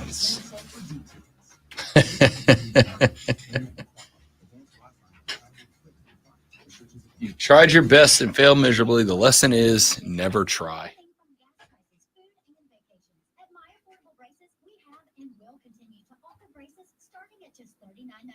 With new technology, you will need fewer visits than ever. Save even more with most insurance plans like MetLife and Delta Dental. My Affordable Braces can hear you in Greenville, Spartanburg, and Anderson. Schedule your free consultation, exam, and x-rays today. Easy payment plans and affordable braces. A lifetime of smiles you can afford at myaffordablebraces.com. This is a special alert to all Americans who own a vehicle with less than 200,000 miles with an auto warranty about to expire or with no warranty coverage at all. Due to a decline in the economy, CarShield is announcing a low-cost month-to-month vehicle protection plan that is now available to the public to save any driver out-of-pocket expenses on future auto repairs. Call now to find out how you can pay almost nothing for covered auto repairs. Yes, you heard that correctly. Pay almost nothing for covered auto repairs. An open phone line has been established for all drivers to call for a free quick quote. Call 800-932-8603 now. Drivers who are covered will not have to pay for covered repairs again. This protection plan is at an all-time low. Additionally, drivers who activate this vehicle protection today will also receive free roadside assistance, free towing, and car rental options at no additional cost. Call us for your free quick quote today. 800-932-8603. That's 800-932-8603. What do you have to lose? Call 800-932-8603. Again, 800-932-8603. Kevin Matt talks with Matt Hardy. There's nothing like a wrestling fan to make it better for worse. How do you handle that thing? We're talking about your family, what they know about your family, who you're hanging, who you. How does one handle that in a day-to-day basis? Something I joke about with the young bucks all the time. I said, if you were Barry search Matt Hardy on Twitter, I said, after you got to 100 guys, you're going to take the business and you'll never be seen again. It's just, you just learn to do it. You know what I mean? It's the Kick Rocks Wrestling Podcast with Evan T. Mack. Subscribe now on the Odyssey app or wherever you get your podcasts. Sponsored by Corley Plumbing, Air and Electric. At Corley Plumbing, Air and Electric, we offer same-day scheduling to meet your needs. Call Corley Plumbing, Air and Electric today or skip the line and book online. CorleyPro.com. That's CorleyPro.com. Mark Ryan tells it like it is. Coming up on a Monday episode of Offsides with Mark Ryan and Chris Phillips with the Spurs Up Show with the latest Gamecock recruiting targets. I'll give you my top 10 quarterbacks in the NFL today and open phone lines for you to bash a superstar. We'll explain all in a Monday episode of Offsides with Mark Ryan and DC, the Fan Upstate. Number one for real afternoon sports talk. Offsides with Mark Ryan. 3 to 7 on the Fan Upstate. Listen on the Odyssey.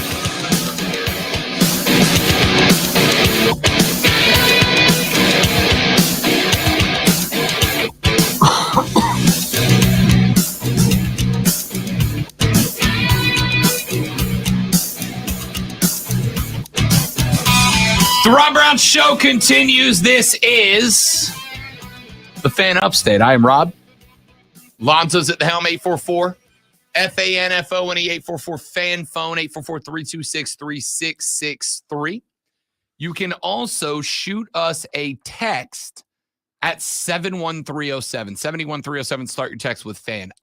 So Lamar Jackson and Aaron Rodgers are both likely to be moving teams. Rodgers this season, Lamar next, although the possibility remains that Lamar could move this season. Now, the interesting thing about Lamar is the background reasoning as to why he may no longer be a Baltimore Raven, despite his Pro Bowl status under center. Lamar Jackson does not have an agent. He represents himself. His choice. I wouldn't advise it, but that's 15% of his revenue that he gets to hang on to. Lamar Jackson is, according to reports, seeking a 5-year, fully guaranteed deal, just like Deshaun Watson got from Cleveland. Deshaun returned to the field this year. He looked very rusty, but he also hadn't played football in a year and a half. And, of course, maybe not, more importantly, depending on who you ask. Along with Deshaun Watson came a hell of a lot of scrutiny of the decision to sign a guy with over 20 civil lawsuits against him for inappropriate sexual contact. Now, obviously, Lamar doesn't carry that baggage with him, but he does have to prove that he's worth a 5-year fully guaranteed contract. And that's a lot of money to gamble, especially when a large chunk of Lamar's game is running into the teeth of a defense. He got hurt again this year and had to miss some time. If Baltimore does decide down the line that a 5-year fully guaranteed contract is just too rich for their blood for a QB who runs into the teeth of a defense a lot, then they either have him for one more season, playing under the franchise tag, which doesn't guarantee that he'll leave. But if they're unwilling to give him 5 guaranteed now, why would they give him 5 guaranteed next season? That means that Baltimore would likely want to get some level of compensation for Lamar Jackson.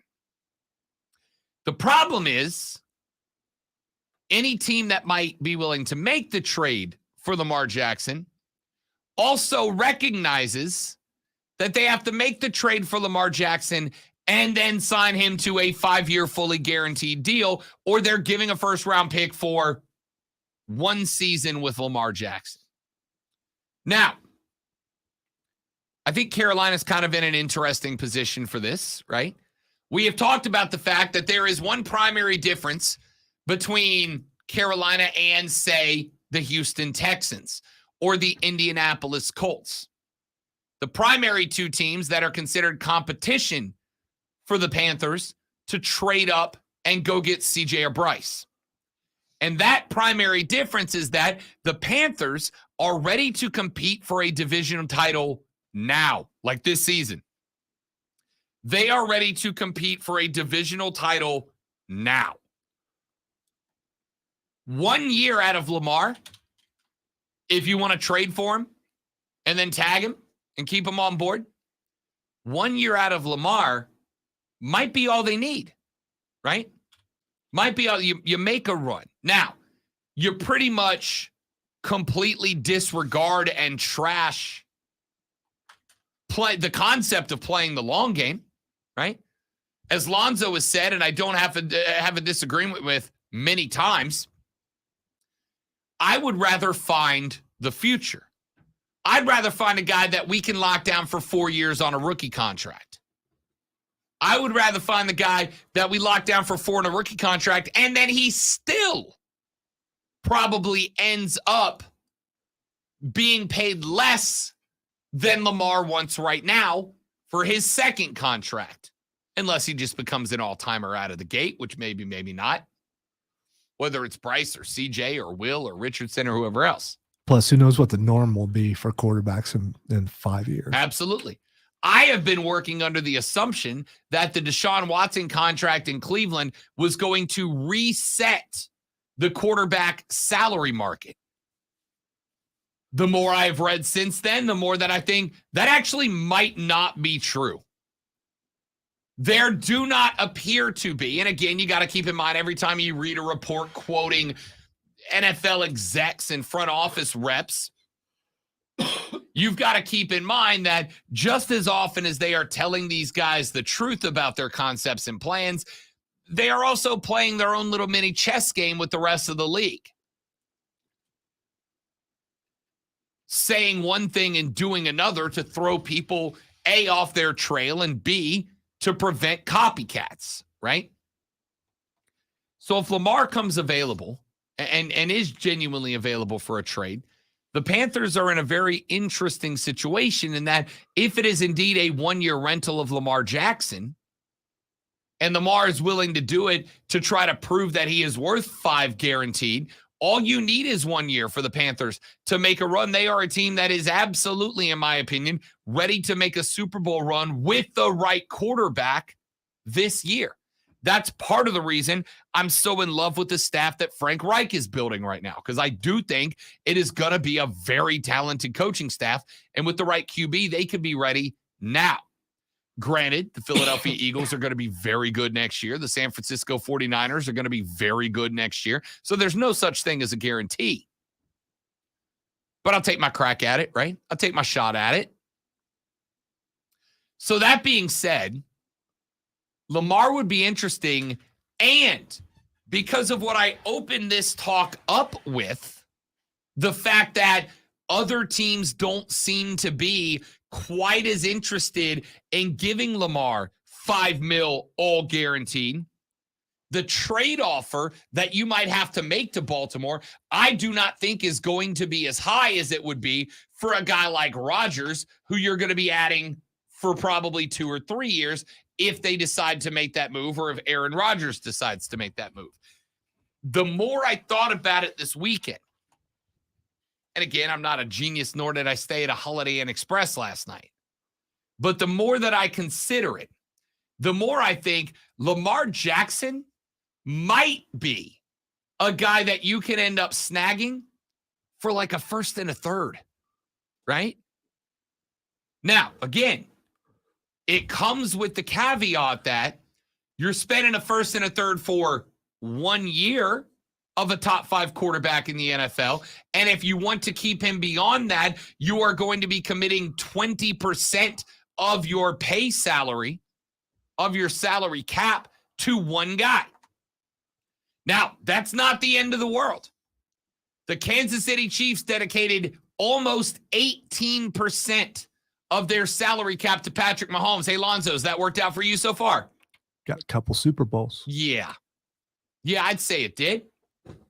So dedicating another 1.5 or 2% to one guy probably isn't a huge deal breaker, right? It's going to make Scott Fitter have to work a little harder.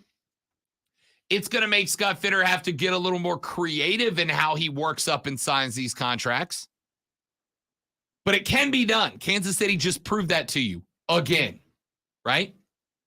So the question here is, I'm going to phrase it this way, and I'm going to be a little blunt with it, or at least a little more blunt than I usually am.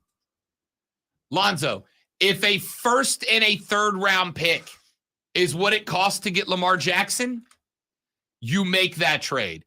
I'm not asking, is anybody in favor of that trade? Because if you get Lamar for a first and a third, that you make that trade. That's not an option. That's a mandated trade. The only question becomes, are you willing to go 5 fully guaranteed to keep Lamar in the fold for 5 or 6 years? See, I get all the hype about Lamar Jackson. He is really good. But how much has he actually won? And how often is he hurt? I mean, he seems to be hurt an awful lot. I don't remember the last time he finished the season. And how deep in the playoffs has he gone? Lamar Jackson is a dude that has ridiculous accolades. Ridiculous accolades. There's no doubt about that. Let's see. In 2018, which, by the way, Lamar Jackson was 21 going on 22 during the 2018 playoffs.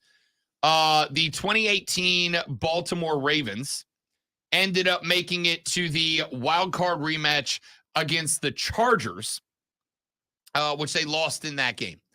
In 2019, a season in which Lamar Jackson ended up winning the league MVP award, they lost to the Tennessee Titans in the divisional round of the playoffs.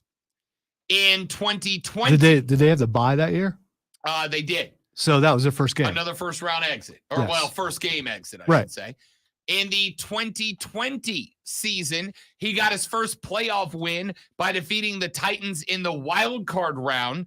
They got the rematch in the divisional round against the Bills. He went for 162 through the air, 34 on the ground, but threw a pick 6 in the third quarter, then sustained a concussion immediately after, ended his season as a Raven. They would lose that game. So they got to the divisional round after a wild card win. In 2021, they failed to make the postseason. Same with 2022. So he's been 3 times. He is 1-3 as a playoff starting quarterback. I think that has to factor in because the Panthers are built to make it to the playoffs this year. Is that all you want? Here's Or the do you thing. want to take that next step? So if it takes you a couple more draft picks to say get Aaron Rodgers or trade everything away for CJ Stroud, which is the best move, you do that. I'm going to say Aaron Rodgers is a cat that obviously brings you a championship pedigree to the fold. Granted, And Aaron Rodgers can say, see Tom Brady, I can do that too. right. Go to a team that's right there, ready to go, and take them to the Super Bowl. Aaron Rodgers, however, if my theory, and I will acknowledge that it is a theory and nothing else. As a theory, Aaron Rodgers will cost you more in terms of draft capital, and you'll still be paying the guy. Lamar, I think, will end up costing you less in draft capital. But again, 5 years fully guaranteed. And as Diddy just texted me, you're gambling on Lamar's health at that point, right? Can he finish the season? Absolutely. And that's the biggest thing for me. He hasn't won in the playoffs, and he's hurt all the time. So he's not hurt as much as someone in Arizona is. sure. But But he's been banged up a few times. No doubt about that. So my thought here would be it kind of works its way down to your options being Lamar with a first and a third and probably having to dedicate 20% of your salary cap to him. CJ, who is going to cost you in the neighborhood of your first this year, your first next year, a second, a third, and a fourth, or a second, 2/3, and a fifth, something like that. But you don't have to renegotiate anytime soon. He's a young quarterback. 4 He's not years. going to be much of a hit, as much of a hit as Lamar or Aaron Rodgers would be. And you get a guy that's going to grow with the team. So instead of going to one Super Bowl, maybe you go to multiple. Or maybe it ends up that he's not that good and you go to none and you wasted the opportunity to get a Pro Bowler. So you could say the same thing about Lamar Jackson. They have retooled that offense to work for him. I don't think you bring a guy in to do that when you already have all these coaching pieces put in place. So, knowing what we know now, knowing my theory that's out there, who you want? Does that change your approach to what the Panthers should do at quarterback? Texture says, I love Lamar, but I don't support a trade for him. Guaranteed contracts are a huge risk, especially with someone playing with his style and injury history. Yeah, I get it. And the Panthers have already had that. I get it. All right, let's take a break. I want your thoughts. Text them to me at 71307. Call me 844-326-3663. Does that change your approach to attacking the QB spot? We're back after this to wrap up hour number 2 on the Rob Brown Show and the Fan Upstate.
Yeah, man. Got to protect the bank.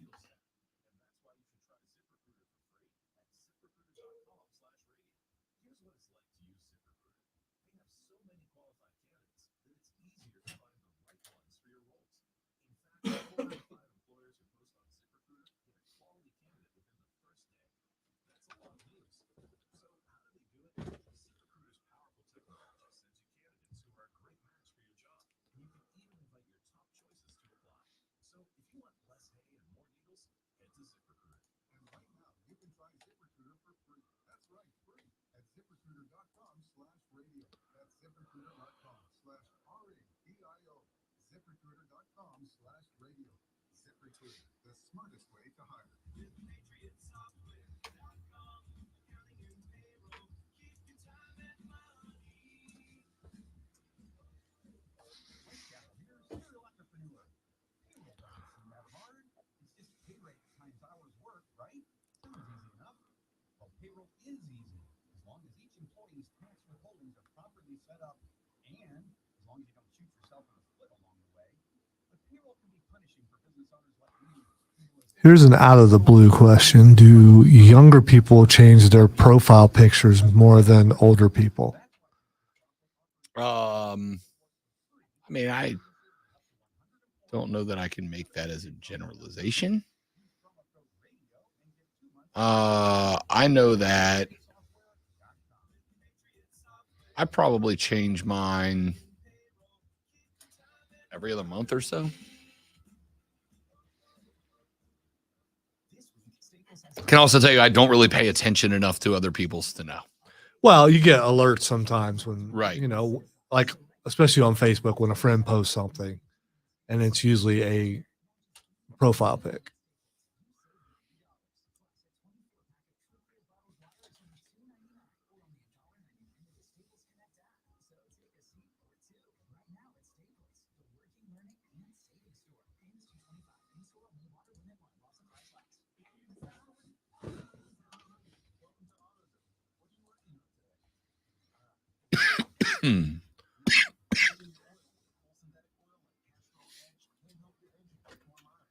Rob Brown Show, what do you want to talk about? Okay, what's your name? All right, hang on.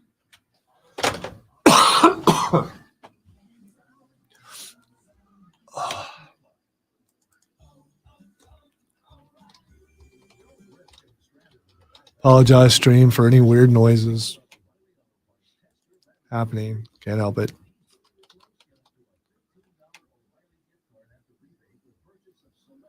If it ends up over the mic, I didn't intentionally do that. I just want you to know that.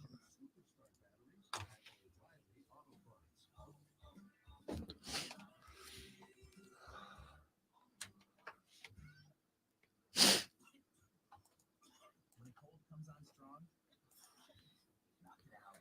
Big Staples Severe for max strength daytime relief. Just one dose of Big Staples Severe starts to relieve 9 of your worst cold and flu symptoms to help take you from 9 to none. Power through your day with Big Staples Severe. The daytime non-drowsy, coughing, aching, fever, sore throat, 9 to none medicine. Use this during From the Ingles Market Studio, Upstate, 97.7 FM Greenville, 97.1 FM Spartanburg.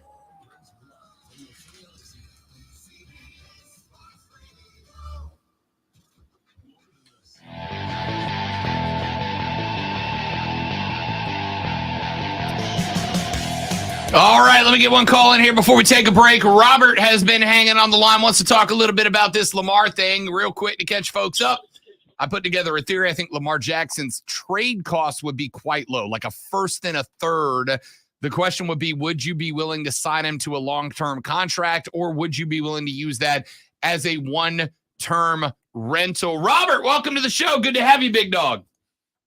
Hey, thanks, Rob. Man, I think my thoughts on Lamar, I think he would be a better passer under Frank Reich. I don't think he's ever had a passing game or passing coordinator or quarterback coach in the Ravens because they've always been predicated upon defense and running the ball. If he had an agent, I think he would already be paid by the Ravens right now. I think that's a big factor why he hasn't. You know, it's hard to get paid when your mom's negotiating your deals, but that's what's happening with him in Baltimore. That's why he hasn't been paid in Baltimore. But make no mistake about it, Lamar Jackson is 45-16 in the NFL. 45-16. He's already run an MVP. He's already been All-Pro. He's already set a single season rushing record for a quarterback. There's no earthly reason that a player of his caliber should be looking for a home. And if Carolina gets a chance to get him, I think they very well should do it. Yeah, I'm right there with you. I put Lamar Jackson on the top pedestal when it comes to quarterbacks in the NFL. By the way, I don't want it to sound like I'm anti-Lamar because I'm not. If the Panthers get him, I think it'd be awesome. They'll have to retool some of the way they do things, but that's fine. But wouldn't Lamar kind of be going into the same situation, though, because he's going to a team, at least recently, has been run first and good defense the same way that Baltimore is. Right, but now you have a head coach in Frank Reich who's going to change that narrative of that football team, and he has the weapons on that team at the outside to do it. And once he gets a quarterback like Lamar Jackson in there, make no mistake about it, he can throw the football. I think everybody's always seen that he has the ability to throw the football. I think he would throw it more under the tutelage and the supervision of Frank Reich. Yeah, and that Robert kind of takes away. Appreciate the phone call. Good to talk to you, big dog. That kind of takes away from the injury concerns, right? I don't think Frank Reich is going to use him the way that Baltimore's used him in a, hey, man, we're going to set up for a pass, and if it all goes wrong, take off running. I think it would be more along the lines of, hey, man, we're going to set you up for a pass, and we're going to give you multiple reads because we trust you to stand in the pocket and find the right guy and deliver the football. And then if you have to go to the legs as a very last emergency out course, you've got that opportunity as well. I think it's a good fit. Like I said, the only question mark is, are you giving the dude 5 guaranteed years? That's a big ask. And Cleveland's already gone through one with Deshaun, and it's not going great yet. Let's take a break. We'll come back. Robert, appreciate that call. The rest of you, welcome, 844-326-3663. Hit us up. Back after this for the final hour of the Rob Brown Show on the Fan Upstate.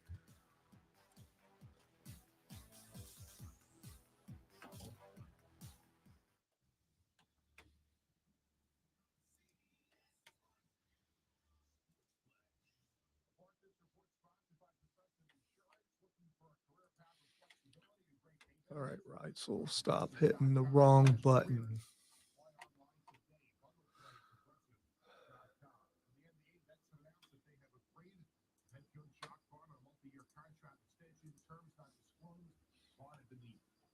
That's full-time head coach since the interim tag was removed on November 9th.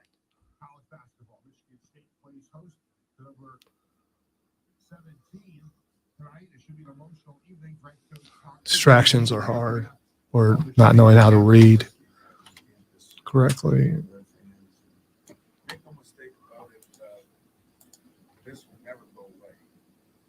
As time heals, as they say, time heals everything. One way or another. Nor do we really want it to go. Tip off for Indiana and Michigan State at 9 o'clock. Eastern Tower. I'm Peter Schwartz. Kobe.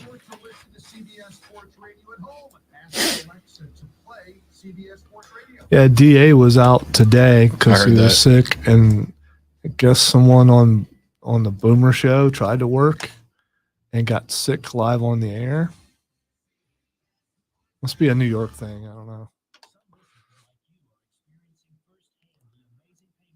I didn't catch who it was, just what show it was on. Apparently, they couldn't make it out of the room before they got sick.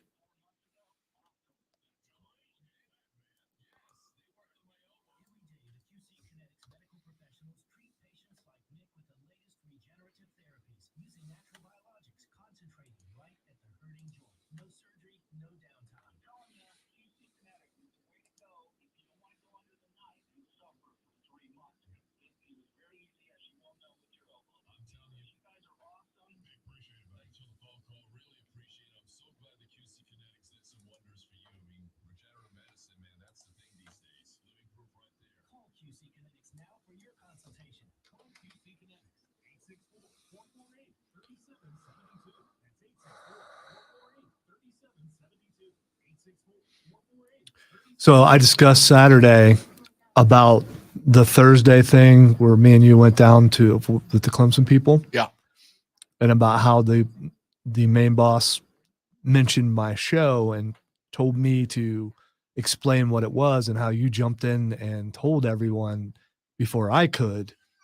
And I just said, you could take it a couple ways. Either Rob stole my pop, or that Rob was trying to show the boss that there are more than, that a lot of people know what the show's about, not just Lonzo. So, but there was a pop in the room, and you got it, and I didn't, because you jumped in and got it. I took it more as you defending me and jumping in there, more so than I think that there were two elements. The first is I could see you loading up how to describe the show. But you know what it was? It wasn't that. It was, my first thing is, okay, he doesn't know what the show's about. So it's, do I get upset that he doesn't know what the show's about? I did it again. Yeah. Or, so you saw me, that was my hesitation. Don't be a smart aleck here. Just to be, now I'm talking about me. I'm talking about me. Don't be a smart aleck here. We're in front of guests, and then you jumped in, and their reaction was pretty cool. I mean, because that's the audience I'm going after anyway. And then I saw you loading up to describe the show, and I did it for two reasons. Three reasons. First, to, as always, get all the attention in the room, because you know me. Second off, because on your show once, I described it as a pop culture nerd show, and pretty much everybody in the room was like, "Yep, I think that's the most apt description of it." Third off, because I thought it was interesting that Steve described my show in detail, but then told you to describe your own. And I was like, let me make this it's the best way to put it, succinct, and he could have just said that himself. It's amazing the amount of thought that goes into something as simple as that. Because again, like I said, the reason why I hesitated, that was me pulling back me. Yeah. Because I was about to do something that would have got me in trouble, which I've done before. Like I said, I saw you put the bullets in the chamber for that, and I was like, pop culture nerd show. Which also I think is a very succinct definition of the show. No, it was thank you for jumping in and go team and all that stuff. I like that show. Yeah, but still, it's just like, okay. And I shouldn't think that immediately. Maybe he just wanted me to talk about it. But you're right. He did describe yours completely and didn't describe mine at all. But you know what? Just because someone doesn't get something doesn't mean it's not good.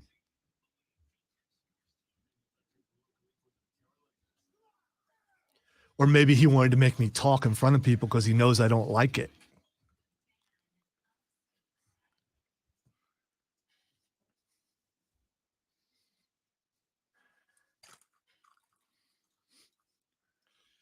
The fight of the best of money hour of the Rob Brown Show goes right now. Welcome back, ladies and gentlemen. How do you do? And happy Fat Tuesday to you. It's Mardi Gras, baby. I got all the Zydeco music lined up for after the show today. I'm gonna be hitting Lonzo with accordions and for the rest of the hour I'll play the Cajun stuff that I got last year. I told you there was something that I wasn't doing. I knew it, and now I know what it is. So we're good. I didn't think about it during the break. Yeah, but I have all that I got last year, true. and I know where it is. Yeah. So I mean, I'm going to change out the bed that I have ready and put that in there. We're going all washboards and Zydeco accordions the rest of the way, y'all. You ever tried to play washboard before? I can play washboard. It's just I have played a washboard. Basically like scratching on a turntable, but it's just rhythm, man. Okay, all right. Well, it's rhythm. You know, you got the vrr and the vrr, and then you can tap. I'm sorry I ask. You can tap instead of vrr, vrr, you can see. Now he's just going to roll his R's for the entire time. Vrr, vrr. It's a washboard. That's what they sound like. So you're saying up sounds different than down? Yes, it does. Okay. Yes, it does. All right. And once you do they put anything on the? Is it just straight up nails on that? No, you play with a fork. Oh God! You play never with mind. Oh, just the thought of that. There's no scrape. Are you sure? Yeah. I told you I played washboard. I could play a washboard. Oh, is there a certain kind of fork? I mean, is there a fork specifically made for No, it's that? a dinner fork. Just grab a dinner fork. So if someone used a salad fork, it would have a different sound. I to mean, it? I'm sure you could change the tone of the washboard based on the fork that you use, but like the ones that I've played in the past, it's a salad fork, and the way you play it is you like where the fork bends down a little bit, like the handle, and then it bends. You put your Yeah, I'm thumb sure right it has a name, but I know what you're talking about. Yeah. whatever the bendy part of the fork where it bends down from the handle down to the actual fork. You put your thumb on the top of that, and then you have the fork curved back up at you so that when you slide it down, it's going with the curve instead of back up against it. Then when you bring it up, because you're hitting it with the top of the fork, it gives you a more So are you actually getting a sound from each individual tooth of the fork also when you're doing that? No, or is you get it a 'cause straight up? Ordinarily, those washboards are built into a wood frame, and there's just a little bit of room for that wood frame to wiggle around in there. So the washboard gives you just a little bit of buzz to it. And then of course, like I said, you can brrr it down or brrr up, or you can tap the fork. This is what a lot of people don't know. You can tap the fork and you get that. All right, because You get radio, your hi-hat. because radio, he could just be completely making all of this up, and me being slightly sick would just play right into it. But your description is something I have never heard before, and I want to thank you for that Let's see because if I can find a washboard. I've I'll bring always a washboard in one day. I don't know. Well, I'll find a washboard. I don't- Somebody around here sells washboards. I mean, if it's the washboard by itself, I don't know if it'd bother me. Kind of like when forks on teeth or something like that. No, it's not a scrape. Because I don't like when someone cooks and makes a mess and then leaves it in the pan and you have to scrape the pan. I don't like the sound of the metal on metal. If that's no. Speaking of annoying things, Did you know Hudson's granddaddy played spoons? I can play the spoons too. Can you play I spoons can too? play spoons. I can't play spoons. I'm Cajun, dude. We can play anything that Listen, ain't nailed to the floor. I am not a guy who goes, well, according to stereotypes, you should be able to do this. I'm not that guy. So I don't think automatically that you would know how to do that. That's totally fine. Who taught you? I don't know that I've ever been taught so much as I just watched people do it and was like, okay, I can do that. Okay. I'm Cajun. I got a few things. I can play a washboard, I can play the spoons, and I can shoot a duck. That's what we got. All right. We got Zydeco music. We've got meal and entertainment. And we can anything you find on the ground, we can cook into something. That's what I got. Speaking of nails on a chalkboard sounds. Hi, Clemson fans. It's been a little while since we talked to you. And I was honestly gonna go Clemson basketball here. And in fact, I probably still should, because you beat Florida State by 40 in Yo House a few days back, and I was like, okay, bubble watch. You're on the bubble, but the bubble's kind of sturdy. You should be fine. And then I said, all you got to do is go to Louisville and beat Louisville. A Louisville team, Lonzo, that had 3 wins. 3 wins. 1 ACC win and 3 total wins did the Louisville Cardinal. Wait a minute. Clemson beat them, right? Womp, womp, womp, womp, womp. Nope. Clemson lost and gave Louisville their 4th season win. 4 total wins, and one of them was against Clemson during Clemson's most important stretch of basketball. Now, talk about a dichotomy of emotion about Clemson shooty hoops. You went from first place in the ACC to bubble watch to losing to a 3-win basketball team on the road. I could have swore you said Bubba Watch. It was Bubble, not Bubba. Bubble watch. Okay, Bubba Watch. It is Clemson, so Bubba Watch would perfectly have been fine. Suddenly, Lonzo seems bright and chipper. He's got jokes now. now. It's worth the coughing fit for that. That's terrible. And I hate it for you. Now, that being said, is it time for Brad Brownell to go? And wow, that seems to be a question that was, around last year and the year before and the year before and the year before. It is.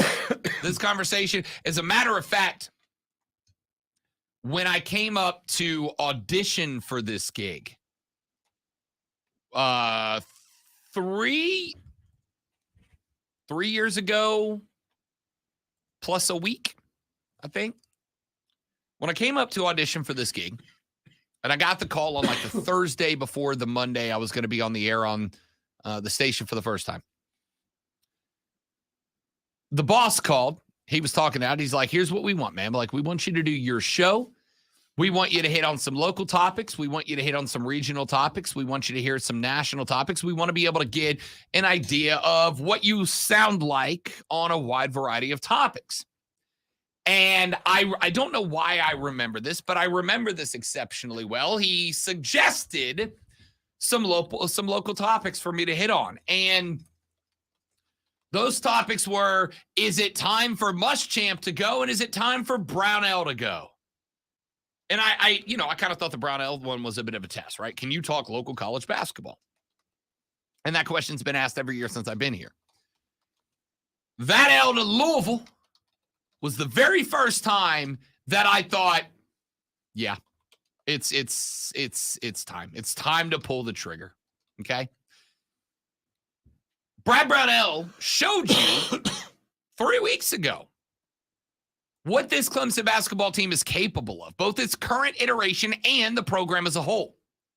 This Clemson basketball team is absolutely capable of being in competition for the Atlantic Coast Conference every year. And there may not be a better time to be in that competition than right now. Why? North Carolina, a powerhouse traditionally, is a bubble team. Duke, a Final Four threat every year, is likely around a 7, maybe 8 seed. Florida State, the team that jumped in front of Clemson a few years back right before COVID, has hit the bricks and are bad again, like bad.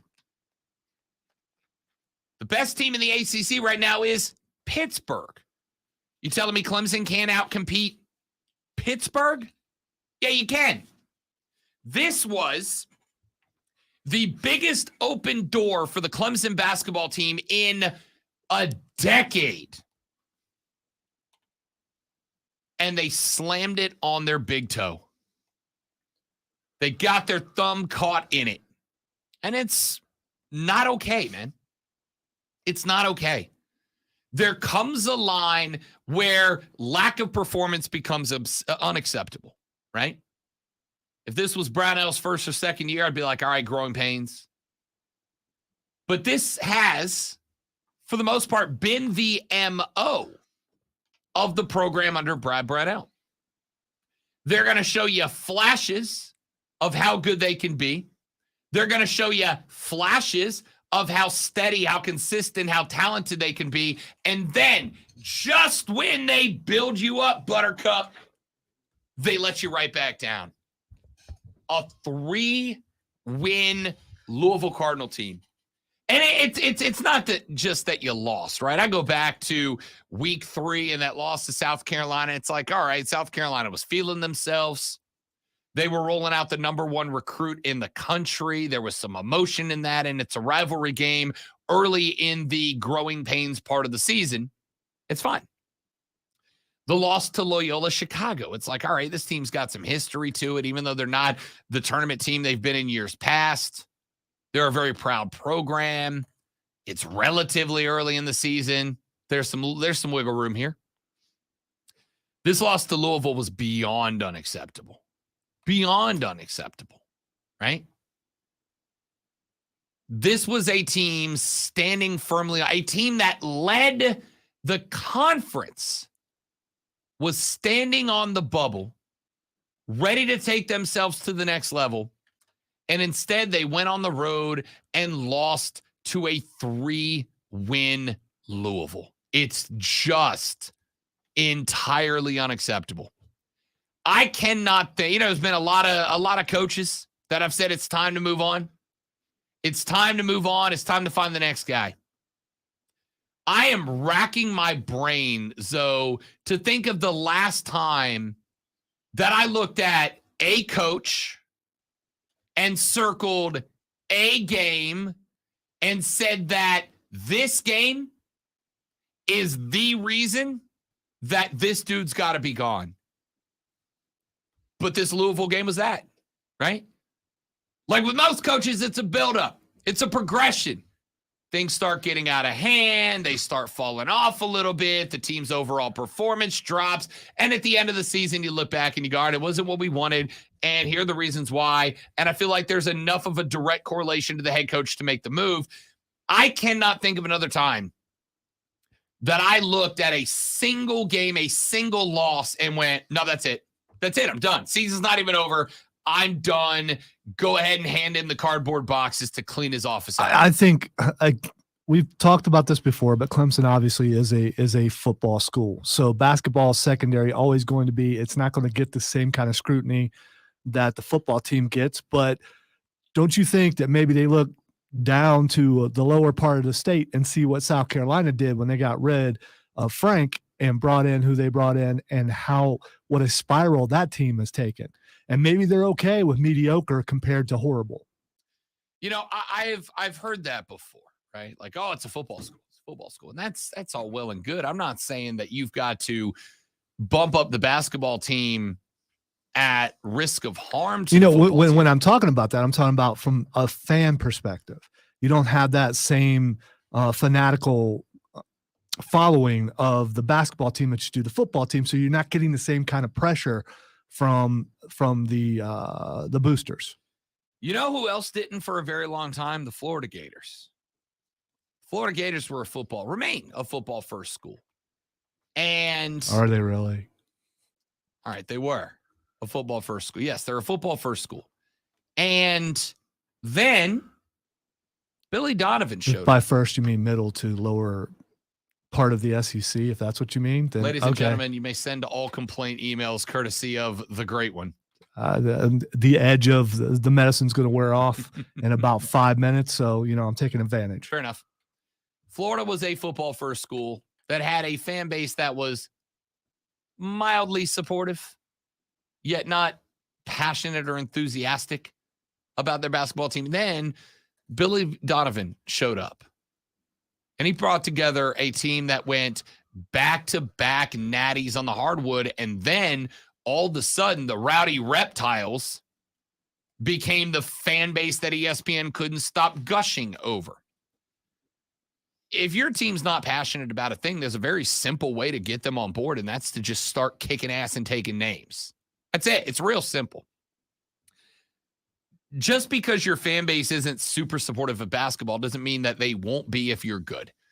I will also tell you that it's kind of hard as a fan to dedicate a bunch of time, energy, and eyeballs to a team that you know is going to let you down when it's all said and done, right? And that's kind of been Clemson basketball for a while.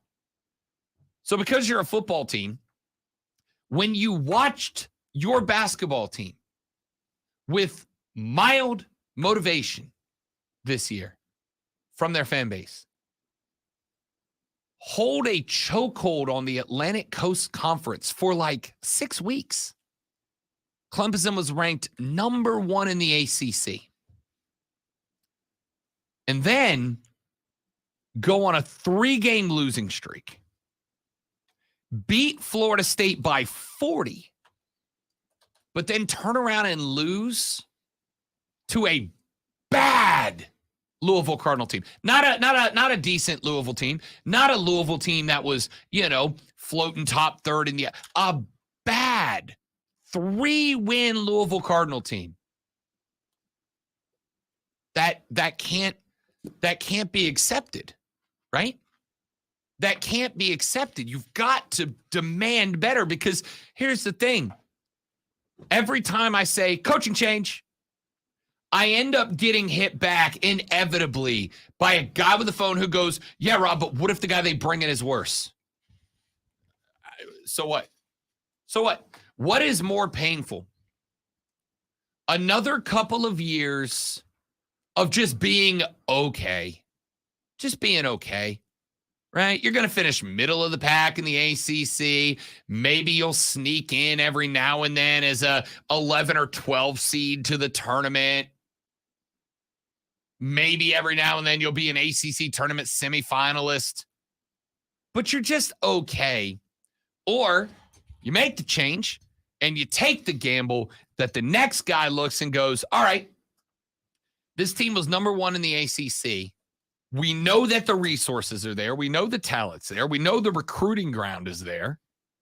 The number one recruit in college basketball just came out of Columbia, South Carolina. We have got access and inroads to North Carolina. Some of the best basketball players in the country come out of North Carolina. We have got the inroads in a very fertile basketball recruiting ground to be number one when we've got the most inconsistent head coach in the game leading them. As long as you don't botch the coaching search, as long as you don't screw the pooch on the coaching search, take the gamble. This year was the abso-freaking-lute best year for Clemson to take a step forward. Duke is down. Carolina is down. Your only competition likely would have been Vatek in Miami because Pitt's good. But I don't see Pitt as a team that can run a stretch through the ACC tournament. So you'd have been in a horse race with Vatek in Miami, right? But you'd have been in a horse race and not have to deal with the traditional powers that get all the extra love and attention from the Nets just because of who they are. This was the perfect year to take a massive step forward with the ACC stacked in your direction for the first time maybe ever. And you went on the road and lost to a 3-win Louisville Cardinals team. Ain't good enough. I will roll the dice. I will bring in a new dude. It sucks when you've got to get rid of a coach that people like. And from all accounts, Brad Brownell seems like a great dude. Seems like a nice guy. Seems like a guy worthy of respect. Seems like a good leader of men for his young players. These are all things that we want in a coach, right? If we are being honest with each other as sports fans, we all want to be able to say nice, gushing, glowing things about our coach. He's a great man. He's a leader of men. He commands respect. He earns respect. But what's the one thing we want to call our basketball coach before we call him anything else? A national champion, a Final Four caliber coach, a consistent tournament coach. We want to call him all that before we call him a super duper nice guy, right? Brad seems like a guy that commands respect, deserves respect, maybe. But he's inconsistent. And this Clemson team had the best setup to run to a top 4 seed in maybe the history of the basketball program. And you screw the pooch on the road at Louisville. It's just not good enough. Clemson fans being apathetic towards the basketball team is one thing. You now need to be vocally in favor of a change. Because this ain't it, dude. This just ain't it. All right, let me take a break. And while we're on it, let me go ahead and upset the Clemson fans even further, because guess who the most recent coach to speak out against college football expansion was? Dabo. And we're going to analyze those comments when we come back. My name is Rob Brown. The great one Lonzo's at the helm. Let's say le bâton roulé, my friends. Happy Mardi Gras to all of y'all. We'll keep talking about it when we come back, Shaw. It's the Rob Brown Show on the Fan Upstate.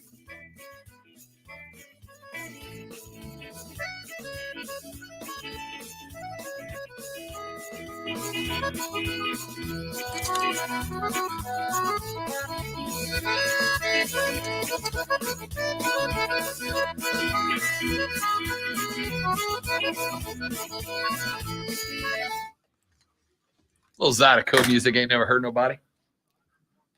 Frank Reich is saying he's still going to call plays. Okay. So he'll pass it on when it's the right time, but for now, he's calling plays.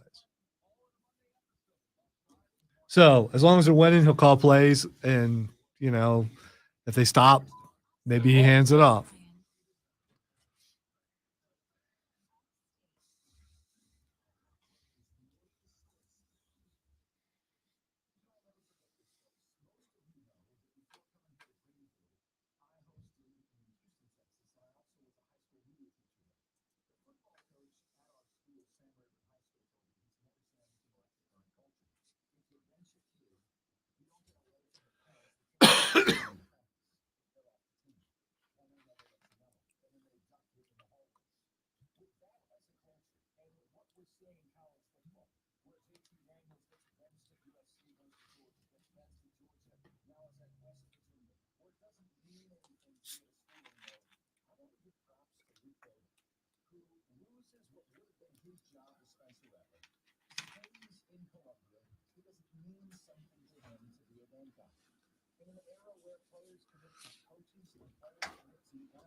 Sorry, I'm not speaking. Limited amount of words left before the coughing commences.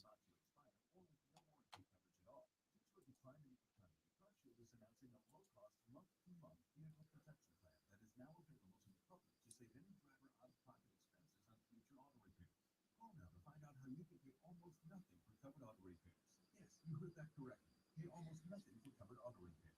An open phone line has been established for all drivers to call for a free quick quote. Call 800-932-8603 now. Drivers who are covered will not have to pay for covered repairs again. This protection plan is at an all-time low. Additionally, drivers who activate this vehicle protection today will also receive free roadside assistance, free towing, and car rental options at no additional cost. Call us for your free quick quote today. 800-932-8603. That's 800-932-8603. What do you have to lose? Call 800. Oh, I get it. 8603. Again, 800-932-8603. Mike Campbell here, serial entrepreneur with words from. I'm actually doing much better today than I was Saturday. Saturday was a struggle. I love the guys that I have with me on the show on Saturday, but I don't have that other talker like I've always had. So it's hard to hand off when you're having a coughing fit. I mean, they handled it perfectly. Also, I did the play-in games Yeah. Saturday. Who came out of it? One is not a shock, Tekken, Okay. and the other one was Pikmin. Pikmin? Yes. I don't know what that is. It's a Nintendo game. So it's a weird Nintendo game. But we only had 3. I didn't add a 4th to make their tie, so you would have enjoyed it. There were no ties. Good. But there was system sucks. there was an accusation by the other person on the show that the father-son duo ganged up on Nintendo. And as Cameron pointed out, we don't do that. We don't. I was going one direction and Cameron said something and I just changed it and went and voted for something totally opposite.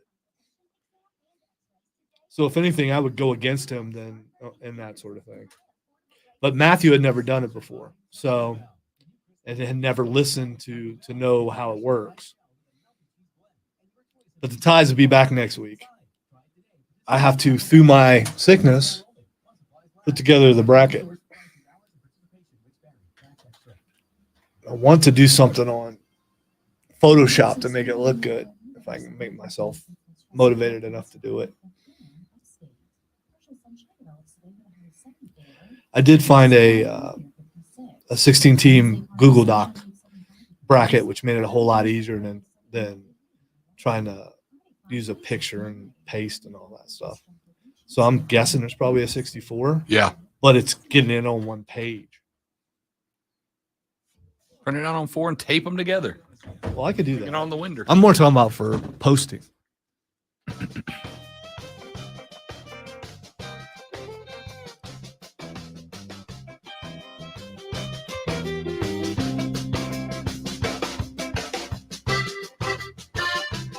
So now you just got me sitting here listening to music. Hey, you know what this is called?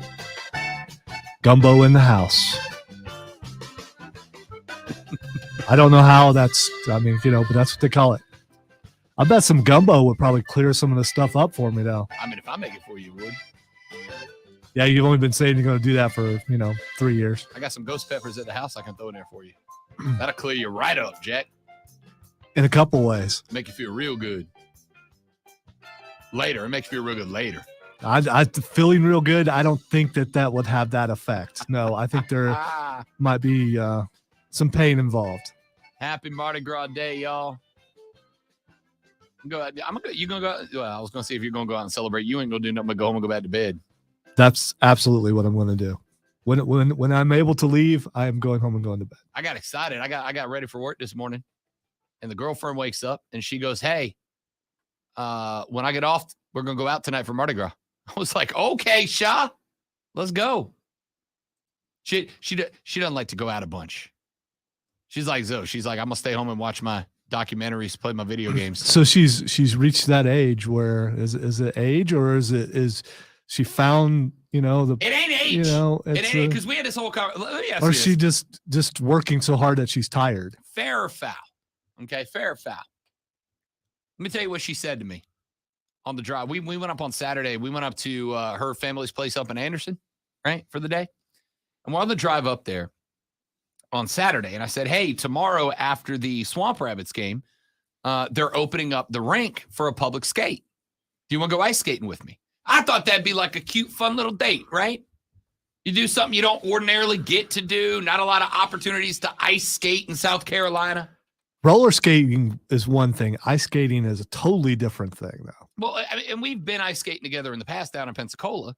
But I'm like, all right, it's on our own ice, right? It's on the Swamp Rabbit ice. Like, we can go out there and skate a little bit. Do you want to go? I thought it'd be like a fun, cute date idea. You know what she says to me? She goes, no, I think you need an activities girlfriend. She said, you need an activities girlfriend. You need a girlfriend to like go do stuff with. And then when you're done doing stuff, you just come back home and me and you can watch true crime documentaries and go to bed.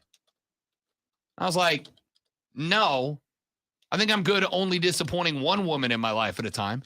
I don't need to add a second one. But then she got mad, right? She got mad at me because I don't remember, we were talking about something else. And she was like, can we just stay home and watch? And I said, I think you need a couch boyfriend. She got mad at that. She's like, oh, so you're calling me lazy. I'm like, that's not what I said. I just repeated exactly what you said. And now you're mad at me for it. No, that's, we were talking during the break about hesitation before saying something. This might've been one of those times where you should have hesitated and thought about not doing that. Because, the it works both ways thing is a lie. It don't. It's a lie. So the cake is a lie. All right. Texter says, John Calipari has won national championship, I believe, after multiple Final Four appearances. Are you asking too much of Brad Brownell? No, I don't think so. I'm asking for consistency. So you're comparing Brad Brownell to John Calipari. Yeah, if I asked you right now, who's next, Coach K? You're going to compare him to that? Switch out John Cal for Brad Brownell.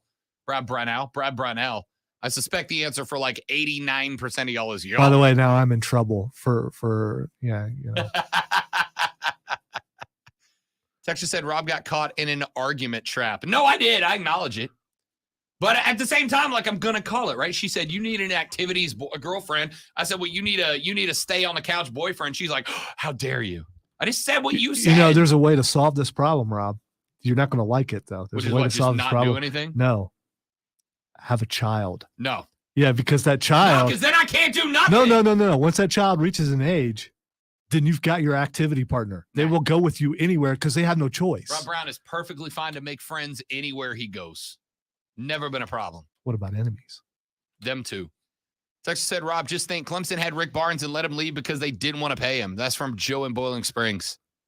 I mean, that is going to be part of it. You are going to have to fork up, but at some point, don't you want to not have the lead in the ACC and choke it away, losing to a three-win Louisville team? See, like in college football, you can look around and see the landscape and know, oh man, these guys are available. That's the next guy. That's going to be. Is it that way in basketball?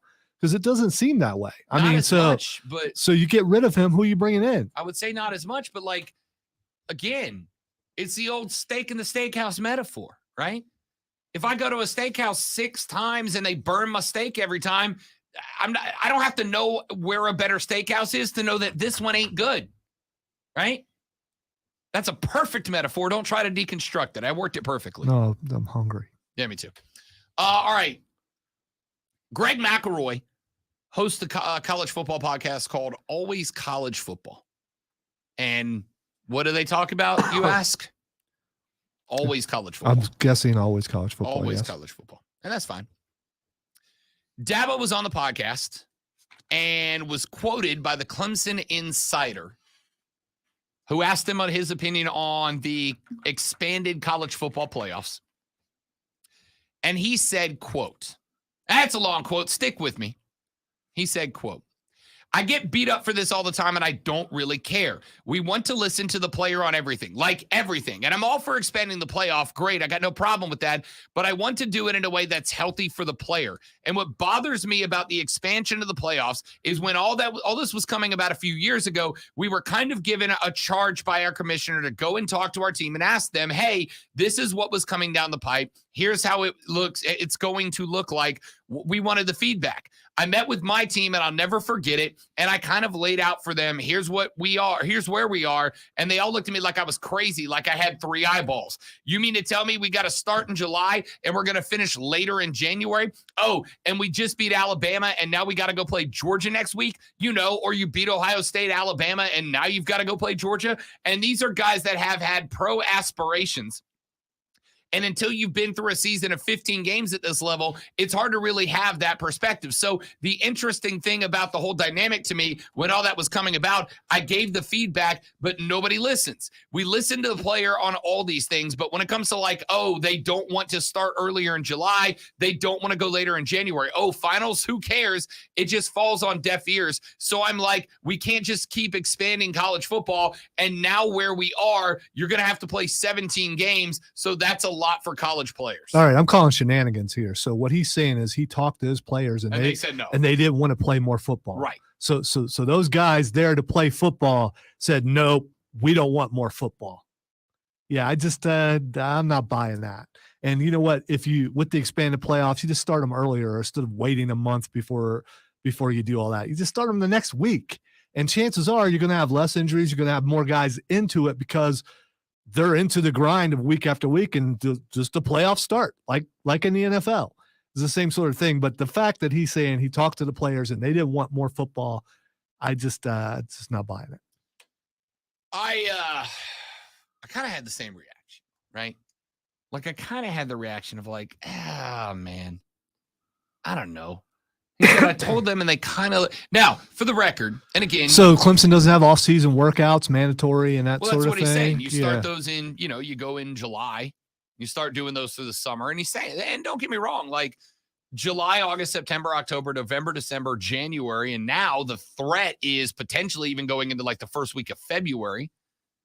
The potential is there, though. Again, I don't think they're going to do everything they can not to have this butt heads with the NFL playoffs, though it may end up having to happen. We'll see. I would start with this. The whole thing of, oh, we played Alabama and Ohio State. Now we got to play Georgia too. It's like, yeah, but do you recognize that every great team is going to be in that fold, right? It's not just Clemson that's got to go Ohio State, Bama, Georgia. Georgia is going to have to go, Ohio State, Michigan, Alabama, Clemson. So do we detect a little fear here because, with the current playoff format, Clemson's just got to win one game and they're in the championship game. Now they're going to have to win more than one to get in there. 2 or 3, right. So maybe they get a little more exposed than what they have in the past. So my thought has been this, because if you look around at the coaches who have been anti-expansion, who do they coach? Powerhouses, right? It's Nick Saban. It's Dabo Swinney. It's Ryan Day. It's the guy, and I'm using him as an example. I don't know that Ryan Day has because I'm sitting it. here thinking, has Ryan Day ever said anything about being anti-expansion? And I don't recall ever. I don't recall. I don't know is the answer. But the point is that the guys who have been the loudest outspoken critics of it all tend to be the powerhouse football teams that all kind of get a little bit of nudge from the pollsters just by being who they are, right? We all talk about the SEC bias. That's real for every one of the big schools. It's all of them that say no to extended playoffs. If you ask the coaches at, I don't know, UCF and USF, they're all in for it. They're going to get a crack. Cincinnati, Louisville, all the schools that every now and then they have a year, right? Every now and then one of them catches a Lamar Jackson that could give them the boost to get in there and make some noise. They're all for it. Look, I don't know if Dabo had this conversation. I'll go ahead and take him at his word that he had the conversation with his team and that his team was met with shock. But you know who else was met with shock when these plans came out? Literally all of us. All of us were like, all right, how's this going to work? What's this look like? I'm sure the guys that have to play it also feel the same way. I'm going to say this. I haven't really seen a lot of players actively come out and say this, right? Off the top of my head, and I'm not saying this is incorrect, but I can't off the top of my head recall active players coming out and going, we don't like this idea. We're not for expansion of our game, right? Granted, I haven't heard a lot come out and say they're pro expansion of their game either. But one of the things I constantly give Dabo credit for is the fact that his players are allowed to be themselves outside of football, right?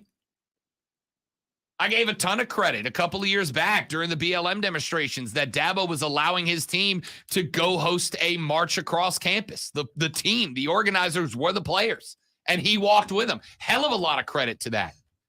I think Dabo, more than a lot of other big coaches like Nick Saban, allows his players to outwardly express themselves away from the program in a very interesting and unique way.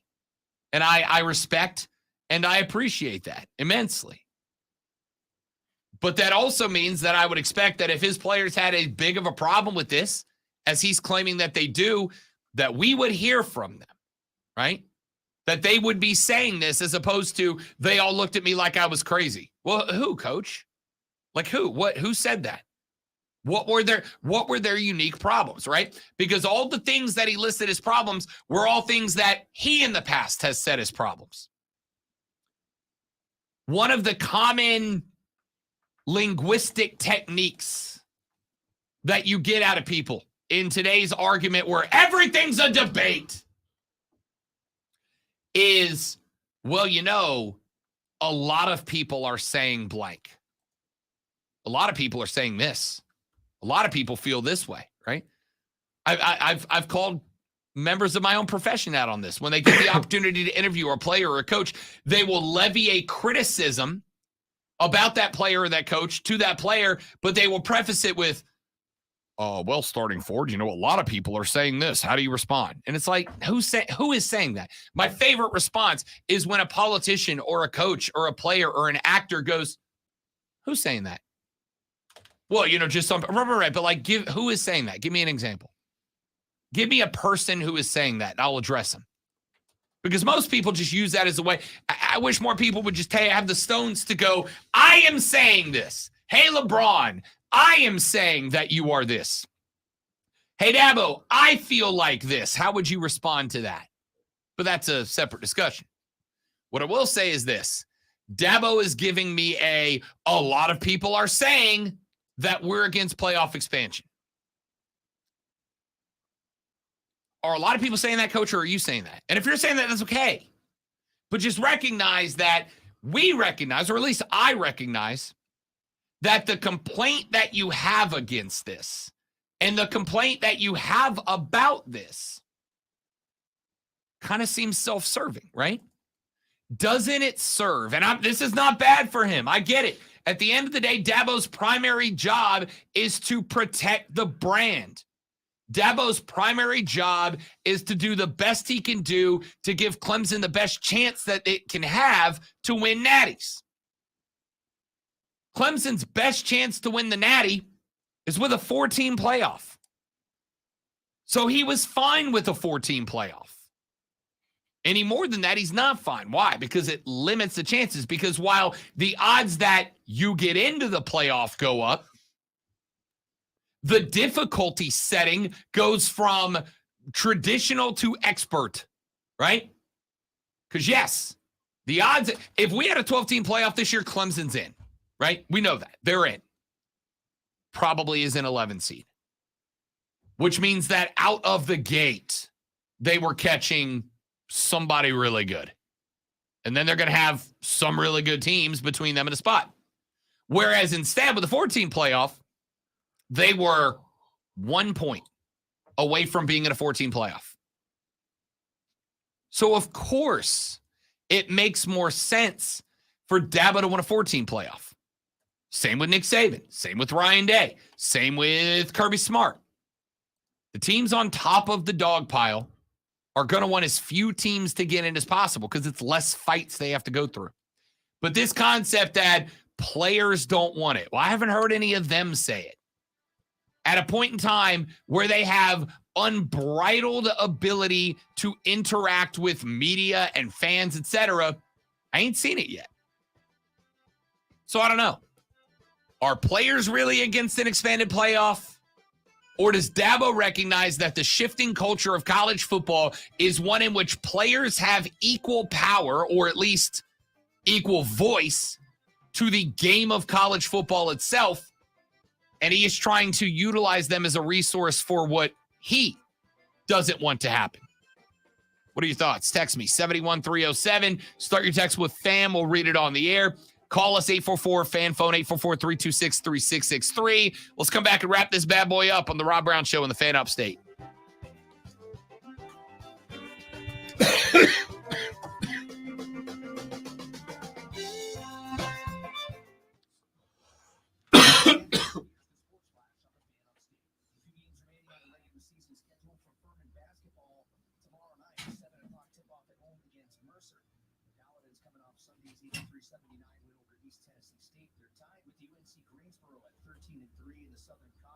Sanford, the leader at 14-2. They've won 6 straight. Paladins will wrap up the season this Saturday afternoon on the road at Sanford. Clemson basketball is home tomorrow night hosting Syracuse.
Miami because they quote, have a good thing going here. Pedro will have former Chargers defensive coordinator Ronaldo Hill on his staff, including adults to work as an assistant in Miami. The Chargers are promoting Derek Ansley to replace Hill as DC. And the new Colts head coach Shane Steichen, they have found his new offensive coordinator. Indy is expected to hire former Lions OC Jim Bob Cooter. This has been NFL. See, even she couldn't do it. You can't say Cooter. Jim Bob Cooter. Trey, I'll tell you this. I wish I would have learned bass guitar first, because what a lot of people do with guitar, myself included, is you start learning to play guitar and you learn all the chords and you don't learn scales and theory. And so I've kind of hit a wall where I know a bunch of songs and I know a bunch of chords and I can play songs that are all chords, but I can't do anything past that, right? And so with bass, you've got to learn the scales, and not just learn the scales, but you've got to learn where the scales fit in with different songs and different chords and different riffs and breaks and all that. And once you learn all that, that translates to a guitar, because the bass is just the bottom 4 strings of a 6-string guitar. And then more importantly, you learn the technique of how to learn those things. So when you add the last 2 strings, you just got to learn 2 more runs of notes on 2 more strings. I only have 2 regrets in music. And my first is that I quit piano lessons when I was a kid. I wish I would have learned piano, because that's how you learn theory. And I couldn't have known this one. It's not something until I learned later, but I wish I would have started on bass and picked up guitar. The best guitarist in my life all started as bassist. All of them learned the bass first, because you learn the scales and you learn the notes and you learn arpeggios and you learn how to fit stuff together that on a guitar you don't learn how to fit together.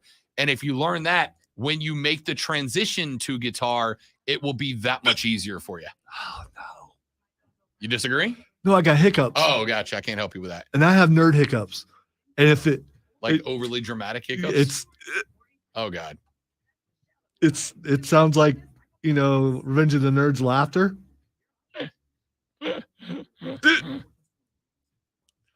This is not good.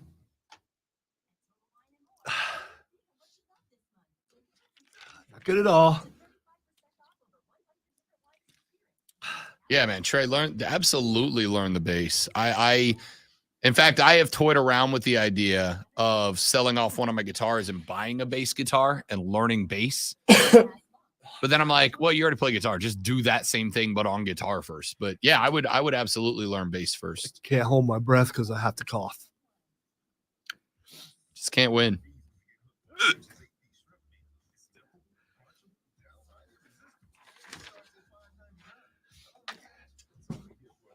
I'm still going to try to do Twitter here, but it could get ugly really fast. Oh, gosh. I don't recall ever having hiccups on the air. I've been in radio over 25 years now.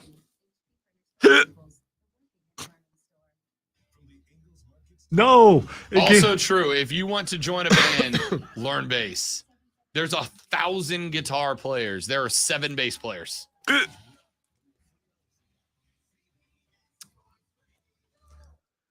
That is absolutely correct. All right, it's time for Twitter Trending Topics, where I tell Rob what is trending and he will tell us why. The first thing that's trending is Pokemon Day. Pokemon Day. I don't know if Pokemon's getting its own day, or why it gets its own day. I will tell you that when the little nephew was up here a couple of weeks ago, we recently refound Pokemon Go. And I put over the weekend, Lonzo, I put like 7 miles under the boots, just spinning the circle in my neighborhood, catching Pokemon, because my 6-year-old nephew told me I'm a better Pokemaster than you are. And I was like, his dad lets him win everything. Not Uncle Rob. I will smoke you, child. There you go. That's a good move. I played it a bunch when I already told you I didn't let my kids win anything. If they beat me, good for them. If not, losing is a part of life. Deal with it. There's a historical landmark like at the church across the street from where our property is. So I could just go up and sit on the hill and wait for, things to appear a bunch. See, you gotta get out and walk a little. Oh, no, I did that too. When it first started, we went to the park in Lawrence, been to the mall, been to places like that. What I'm saying is, once everything's established and you're looking for a certain thing and you need some extra stuff, you can just, now Cameron owns the house at the top of the hill, so I can just go visit. Fair enough. All right, what else we got? The next thing is Buster Murdaugh. Oh yeah. I was trying to stay away from this, but ain't no need. Yeah. Your boy is getting his crash course in legal theory. I know my wife's really into it too. So Oh. yeah. Me and the lady friend every single night have like a 30-minute catch up where she fills me in on what I missed. I fill her in on what she missed. Obviously, the big question that we are waiting on an answer now is, will Alex Murdaugh take the stand in his own trial? My answer is no. Like, absolutely do not do that. Especially since I heard on the way in how the GPS it screwed him. Yeah, it did. It screwed him because you know that computer in your car that you think makes things so convenient. It knows where you're going at all times. Well, they got him with his phone too, right? Like, it started with his initial claim of he showed up to the kennel after the murders were committed. He hadn't been there earlier, and then a video came out that had him at the kennel before that, and he's like, "Oh, I misremember that. Like, that's a bad look." Then they found that his story was he got there, he found the two bodies, and he checked on both of those two bodies extensively before he called 911. And then the GPS ping on his phone said that he was there less than 20 seconds before he called 911. And considering how far apart the bodies were, he wouldn't have had time. Like, it's really interesting. But why Buster? Are they thinking about making him a witness? He's supposed to be, yeah, for the defense. It may have already happened, yeah, considering time of day and everything. Yeah, so dude, I'm fascinated. It's terrible, it's tragic, and I'm fascinated by this court case. I really am. All right, last thing trending is Ricky Starks' birthday. Very nice. Happy birthday to Louisiana's finest. Double three. The revolution is televised. He is 33. At the Sunday Mardi Gras Swamp Rabbits game, I walked out to the ice to Ricky Starks' theme song. Ladies and gentlemen. You didn't walk out to this. I wish I would have, in retrospect. That's it for us. I hope y'all have the very happiest of Mardi Gras. Go out there, celebrate, have a little fun, live life to its most extreme. That's what today's all about. Be larger than life, like Lonzo. Sturdy. Y'all have a happy, safe Mardi Gras. We'll see you back here tomorrow for the very next edition of the Rob Brown Show and the Fan Upstate. Later, brother.